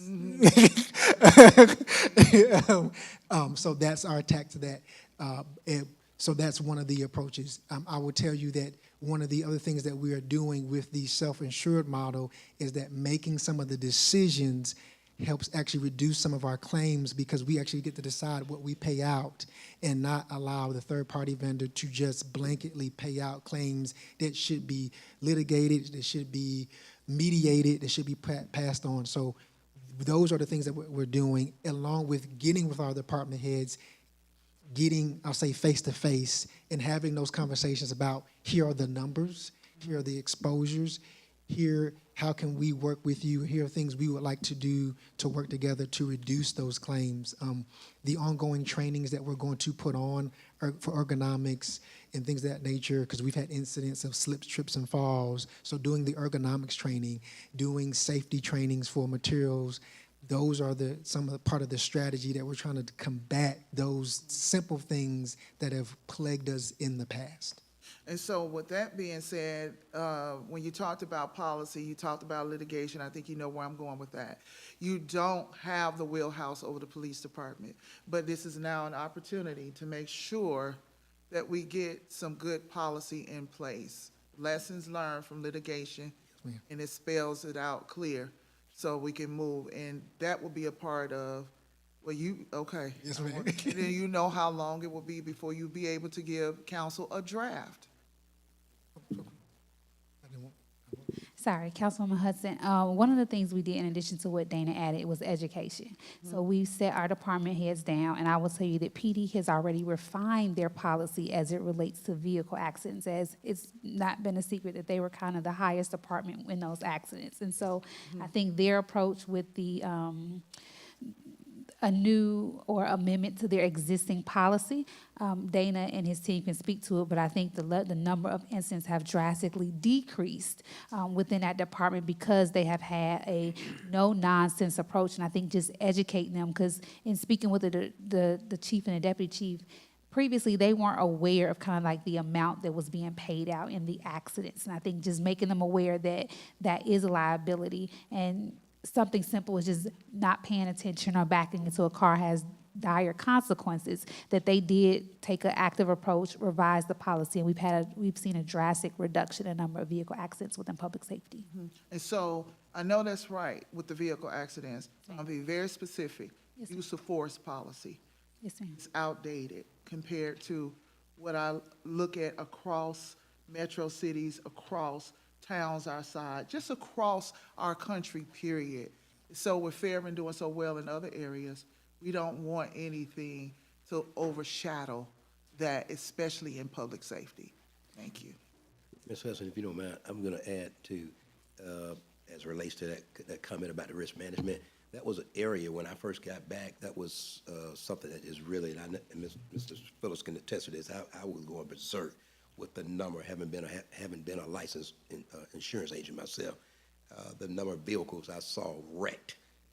Matter of fact, he's not here tonight, but one of the first questions I asked Chief was about what's the deal with the big fire trucks and the bumpers halfway off the truck. And that was just basically in this case vehicle accidents where folk weren't paying attention. And so again, great question, Ms. Hudson, because that was an area that I said we had to clearly do something about drastically because of what it was going to cost us in liability. Well, I won't go back to a claim being in my last administration in Union City. That kind of set the stage for me to look at that when I got back. So again, great question. And Councilman Hudson, if I can just add one more thing, I do know that our Fairburn Police Department did receive, and we've continued to receive, our state certification. And one of the requirements of that is that they do a review of our existing policies to make sure that they're on trend with current practices in policing. But I will ask Chief Bazillo to just take another look at that, just to ensure, based on your concerns. I think what you can do is just compare the litigation. Look at that, and we can go from there. The other small thing is with the Third Friday concerts and the crowds, we want to make sure that we are on point with what we're supposed to do if we see children that's unsupervised, that could be in the public way, things like that. And I think really outside of the box, safety in those areas, even the food that we're serving, okay? Maybe we may need to just start, you know, I know we like to have snacks, but maybe we may need to just kind of do the little, what you call it, the processed snacks? I don't even eat them in or whatever that is. But yeah, something like that, because, yeah, I just see people can be very facetious. And even with a recent incident that was brought to my attention here that our police in your department handled, Dana, I think you know what I'm talking about, an incident that happened with a vehicle, whatever. But nevertheless, no, you have people looking for an opportunity to get a check. And so I just want to make sure that we are covering all our bases to our public grounds, to our outdoor events. We see children. If parents are not facilitating their children at these public events, they can be easily escorted away from the event. It's just that simple. That's all. Okay. And we're constantly looking at ways to improve. I will tell you that our procurement division has been very diligent, that any vendor that provides a service in the city on our property is required to get a certificate of insurance and indemnify the city. And so I know we recently worked with the city attorney's office to do a professional services agreement with all of the vendors that provide services. So we're always looking for areas to expand and to ensure that we have the proper coverage. Thank you. And thank you so much. Thank you. How many departments got left? This is the last one, Sure that? finance. Good, thank you. Last one. For the night. For tonight. Yeah. That's right, because Lester's just getting over. You know, I just love ointment that will work, penetrates. Bring it back. It's from my store. It's annoying.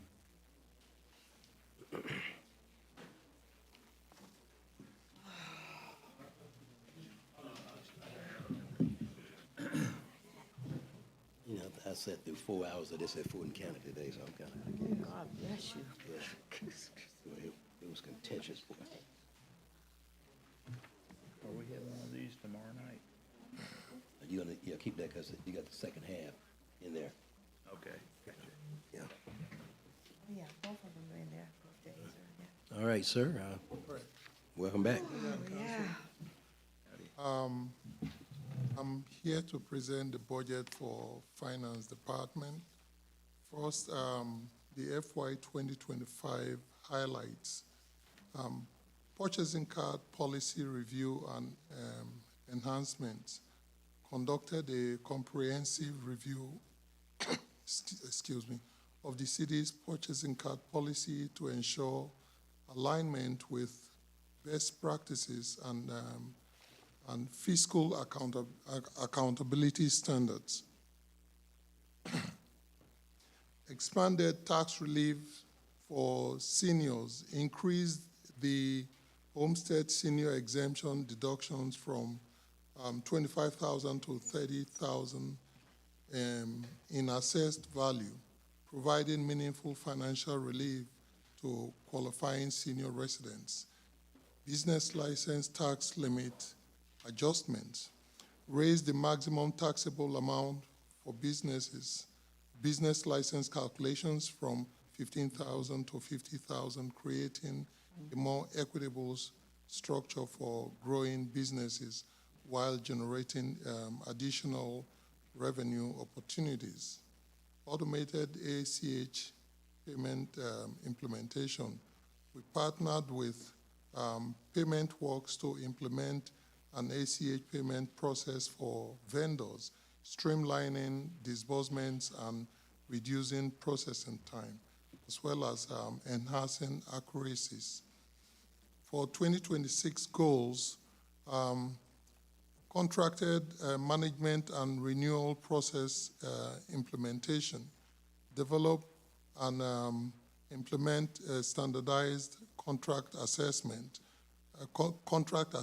procedure, with clearly defined renewal options, ensuring timely review, cost control, and strategic vendor relationship. ERP system selection and implementation. Review and evaluate new enterprise resource planning system with a target launch of 6 to 10 months to modernize financial operations. Tax sales program resumptions.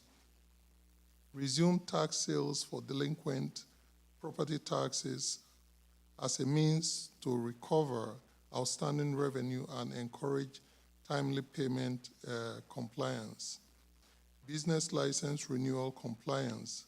Implement targeted outreach processes, process improvement, and tracking measures to ensure all businesses renew licenses by the March 31st deadline.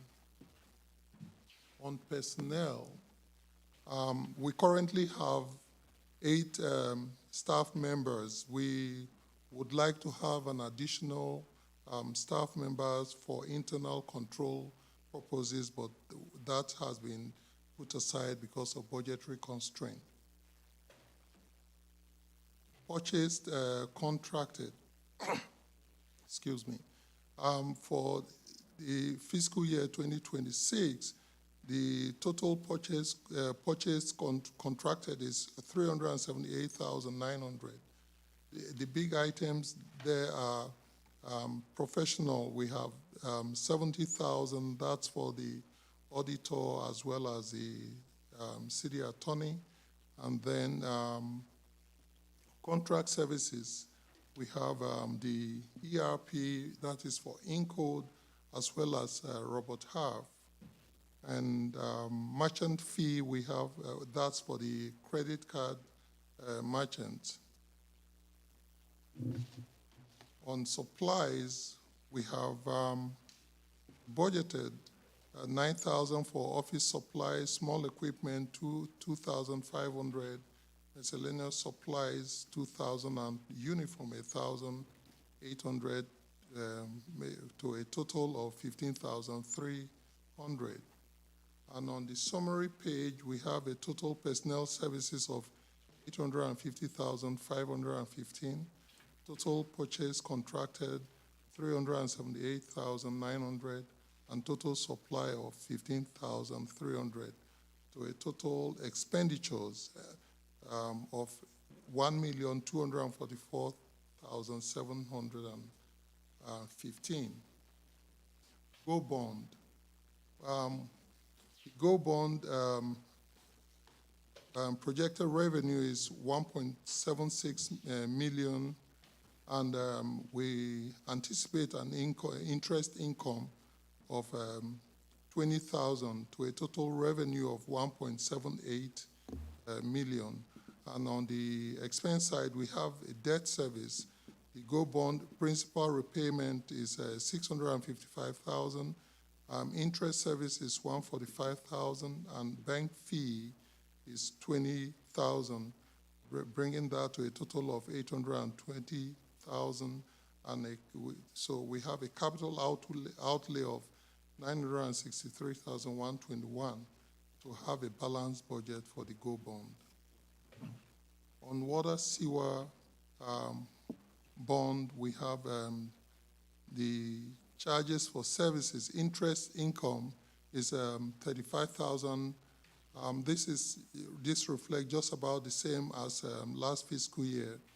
Other financial services from water is 297,860, and the purchase contract, we have bank fee of $60, debt service, the bond service that is made, I believe, twice yearly is 225,000, and the bond interest is 107,800.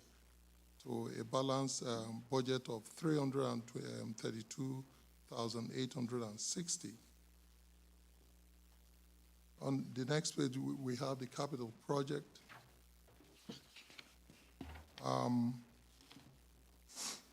The 1535 technology, we have other equipment for 50,000, and we have a 270,000 for elevator replacement and roof replacement. And on the fire, we have vehicle and other equipment of 360,000 and 120,000 respectively, to a total of 480,000. For public works, we have other improvement, the Duncan Park illuminated lightning at I-20 and raised grant match, for a total of 3.52 million. And on the general services, we have other equipment. That's for the John Deere lawnmower, 30,000. And parks and recreation, we have site improvement, fence repair, dog park, gym floor, poolside, and pavilion for 537,000. And the total for that capital project is 4.89 million. On hotel motel, that for hotel motel tax we have 285,000, and on the expense side we have 210,000 for other contract services and a transfer to general fund of 75,000. To a balanced budget of 285,000. That's about it. Do you have Any member of council have a question? Go ahead, Ms. Jones. Yes, thank you so much for the report. I wanted to ask about the merchant fees. I thought we approved a policy maybe in 21 regarding having the customer pay those fees, that we were not going to eat those anymore.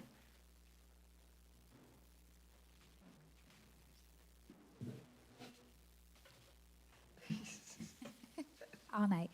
So with the city bringing payments on, we have now transferred those fees back to the user. So when a resident pays like a utility bill, they pay that fee. I don't know if these merchant fees are for those that come in to our city administration building, if someone is paying like the building inspection fees, that they have to pay those, or if these merchant fees deal with either bank fees for NSF, but that's something we can definitely look into. But it has drastically decreased. I think when we started, it was upwards of almost 200,000 that was budgeted for merchant fees, so it's constantly dropping. No, I agree. It is substantially reduced, but I was looking for zero because of the policy that we had instituted. So could you check on that? Yeah, Yes. we'll go back and look at those details. Councilwoman Portis-Jones, your recollection is accurate. We did change that policy, and it's reduced it significantly, but we'll further dive into that existing number and tell you what specific fees that attaches to. Okay, thank you. Ms. Hudson. Yes, in reference to the business license renewal compliance, Yes. is that helpful? Do we have any businesses that are still not paying their license on time or paying it at all? Go ahead. Yes. Yes. Okay. I'm sorry.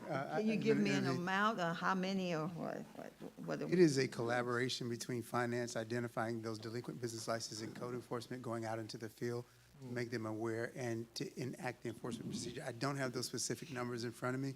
I will get those to you, Councilwoman Davis. It is an ongoing effort.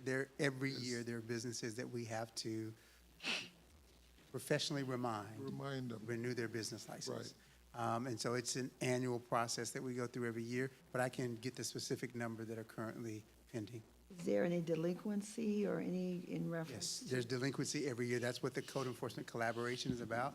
They get notices of when to renew their business license, but some businesses every year don't comply. And that's why we partner with code enforcement, because that is required. That's not an option. So once it becomes delinquent, we enter into the enforcement phase. Is it getting better? It is getting better. Yes. And the collaboration has been very productive. And from where we started to where we are now, there have been significant improvements. Okay, great, thank you. Ms. Hudson? Yes. Thank you, Kenna. I know you're new, I know you're new here. Listen, welcome. I want to ask you a question. What would you recommend as an improvement for technology to improve transparency in our financial reporting so that the public, especially the council, has firsthand knowledge? What technology or resources would you recommend that Fairburn adopts? First and foremost, I'll recommend that we move away from the ERP system we're using right now. It's antiquated and very slow. I was almost late. I would say rather late because I was trying to run a report and it took a while for the system to generate the report I needed. I've been discussing with, I think the same group, they have another software that is better. The Tyler Inc., Tyler Muni system is much better. It streamlines everything. And right now we have, every now and then, we have issues of individuals or department heads not providing the required documentation for requisitions.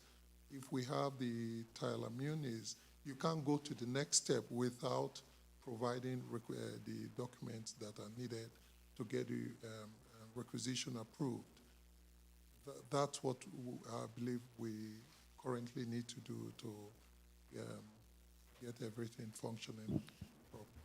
Okay, good. And since we had the former presentation talk about technology advancements across the city, then I know that this will be in the wheelhouse. So my next question is there anything in this budget that reflects the ability to purchase this software upgrade, or would that need to be added to this? So, no, I think it's currently there and talks are ongoing. We're supposed to be meeting with them sometime this month.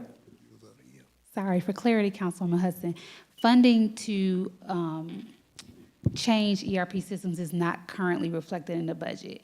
Under the previous finance director, there were several meetings held with department heads and managers with various ERP system providers to kind of see, based on the operations of the city, what will work.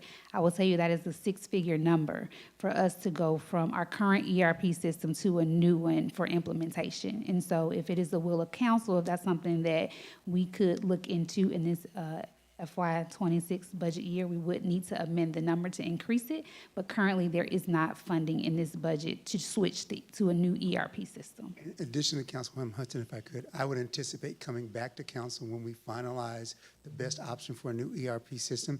There's a lot of integration that you probably know that goes into this, because we have a utility bill pay system. It has to integrate into whatever ERP system we use. So we're working through that process now. Encode is the current ERP system that we use. It is antiquated and outdated. There is a newer version of Encode that is under consideration, and then the parent company is called Tyler Technologies, and they also have ERP solutions that we are closely looking at, because the more alignment there is between our current software and the software we move to, it makes the integration and the transition work better. And so we're looking at all of those options. That being said, absolutely, we expect to come back to council with a firm number. It is likely going to be in the six-figure range. I don't want to, please don't quote me to that, because we're working on it now, but it is needed, and we would need guidance and approval at that juncture from you as elected leaders as to should we move forward and at what option. So that will be forthcoming. We didn't have a hard number to put in the budget right now. And so as we move toward mid-year, we'll have more data in terms of what that exact cost would be. And I would also tell you, on average, the implementation process is anywhere from 9 to 12 months to implement a new ERP system, because there's so many integration issues that have to be aligned, both with our general ledger, all of the accounts, all the budget lines. We have a whole enterprise fund, utilities, water, sewer, stormwater. And so there's a lot of implementation. We will come back to council with a hard number and a recommendation, and then await your guidance. And so with all of that said, it is totally acceptable to believe that there will be a timeline for learning. But we gotta be able to move forward. As my colleague talked earlier, we are an evolving city, and the investments that we make will determine the legacy and the long-term stability of Fairburn. Transparency with finances and the accessibility to council members is a legal right. The public also has a right to know. We don't scrutinize what we spend away from the public, because there are municipalities who you can click a button on their website and you can see what's happening, sometimes in real time. So that's a vision and it's a goal, right? And that's something that not just the will of council, but there has to be a collective vision. It's a shared responsibility between the outdated to update where we need to update, and to make sure that we prove that we are transparent in how we set systems in place, and so that individuals are not seemingly put in situations where we can have accessibility. So that takes the weight off of you. So that's what I want to get to with this governing body, with this city, that we put the right systems in place, that they do the work, and that they are fair in reporting systems. So there's no complaint from Councilwoman Hudson, there's no complaint from my colleague about what we don't know, what we don't see. We could just end that right there. And so that's the investment. Because what I have saw in so far with this administration, you have made financial investments, but the planning and how we spend these investments, I want to see it go in direct tandem with quality of life, transparency, because when we walk out those doors on the last day of service, and whoever is in this seat, Fairburn should not depend on any individual or individuals solely for it to move forward. And that's what I want to see, and that's what I'm going to keep raising my voice for. Thank you. Any other members of council? With that being said, no more questions. That's our last presentation, correct? Can I entertain a motion to adjourn? Second, you don't need that. Oh, you don't need one? That's what Madam Clerk is. Madam Clerk, don't I? said. Oh, I'm sorry. I don't need a motion to adjourn, right? No. Okay, I'm sorry. I'm sorry. Yes, ma'am. I'm sorry. Good night. Ladies and gentlemen, thank you. I'll see you tomorrow at 5. I'm sorry.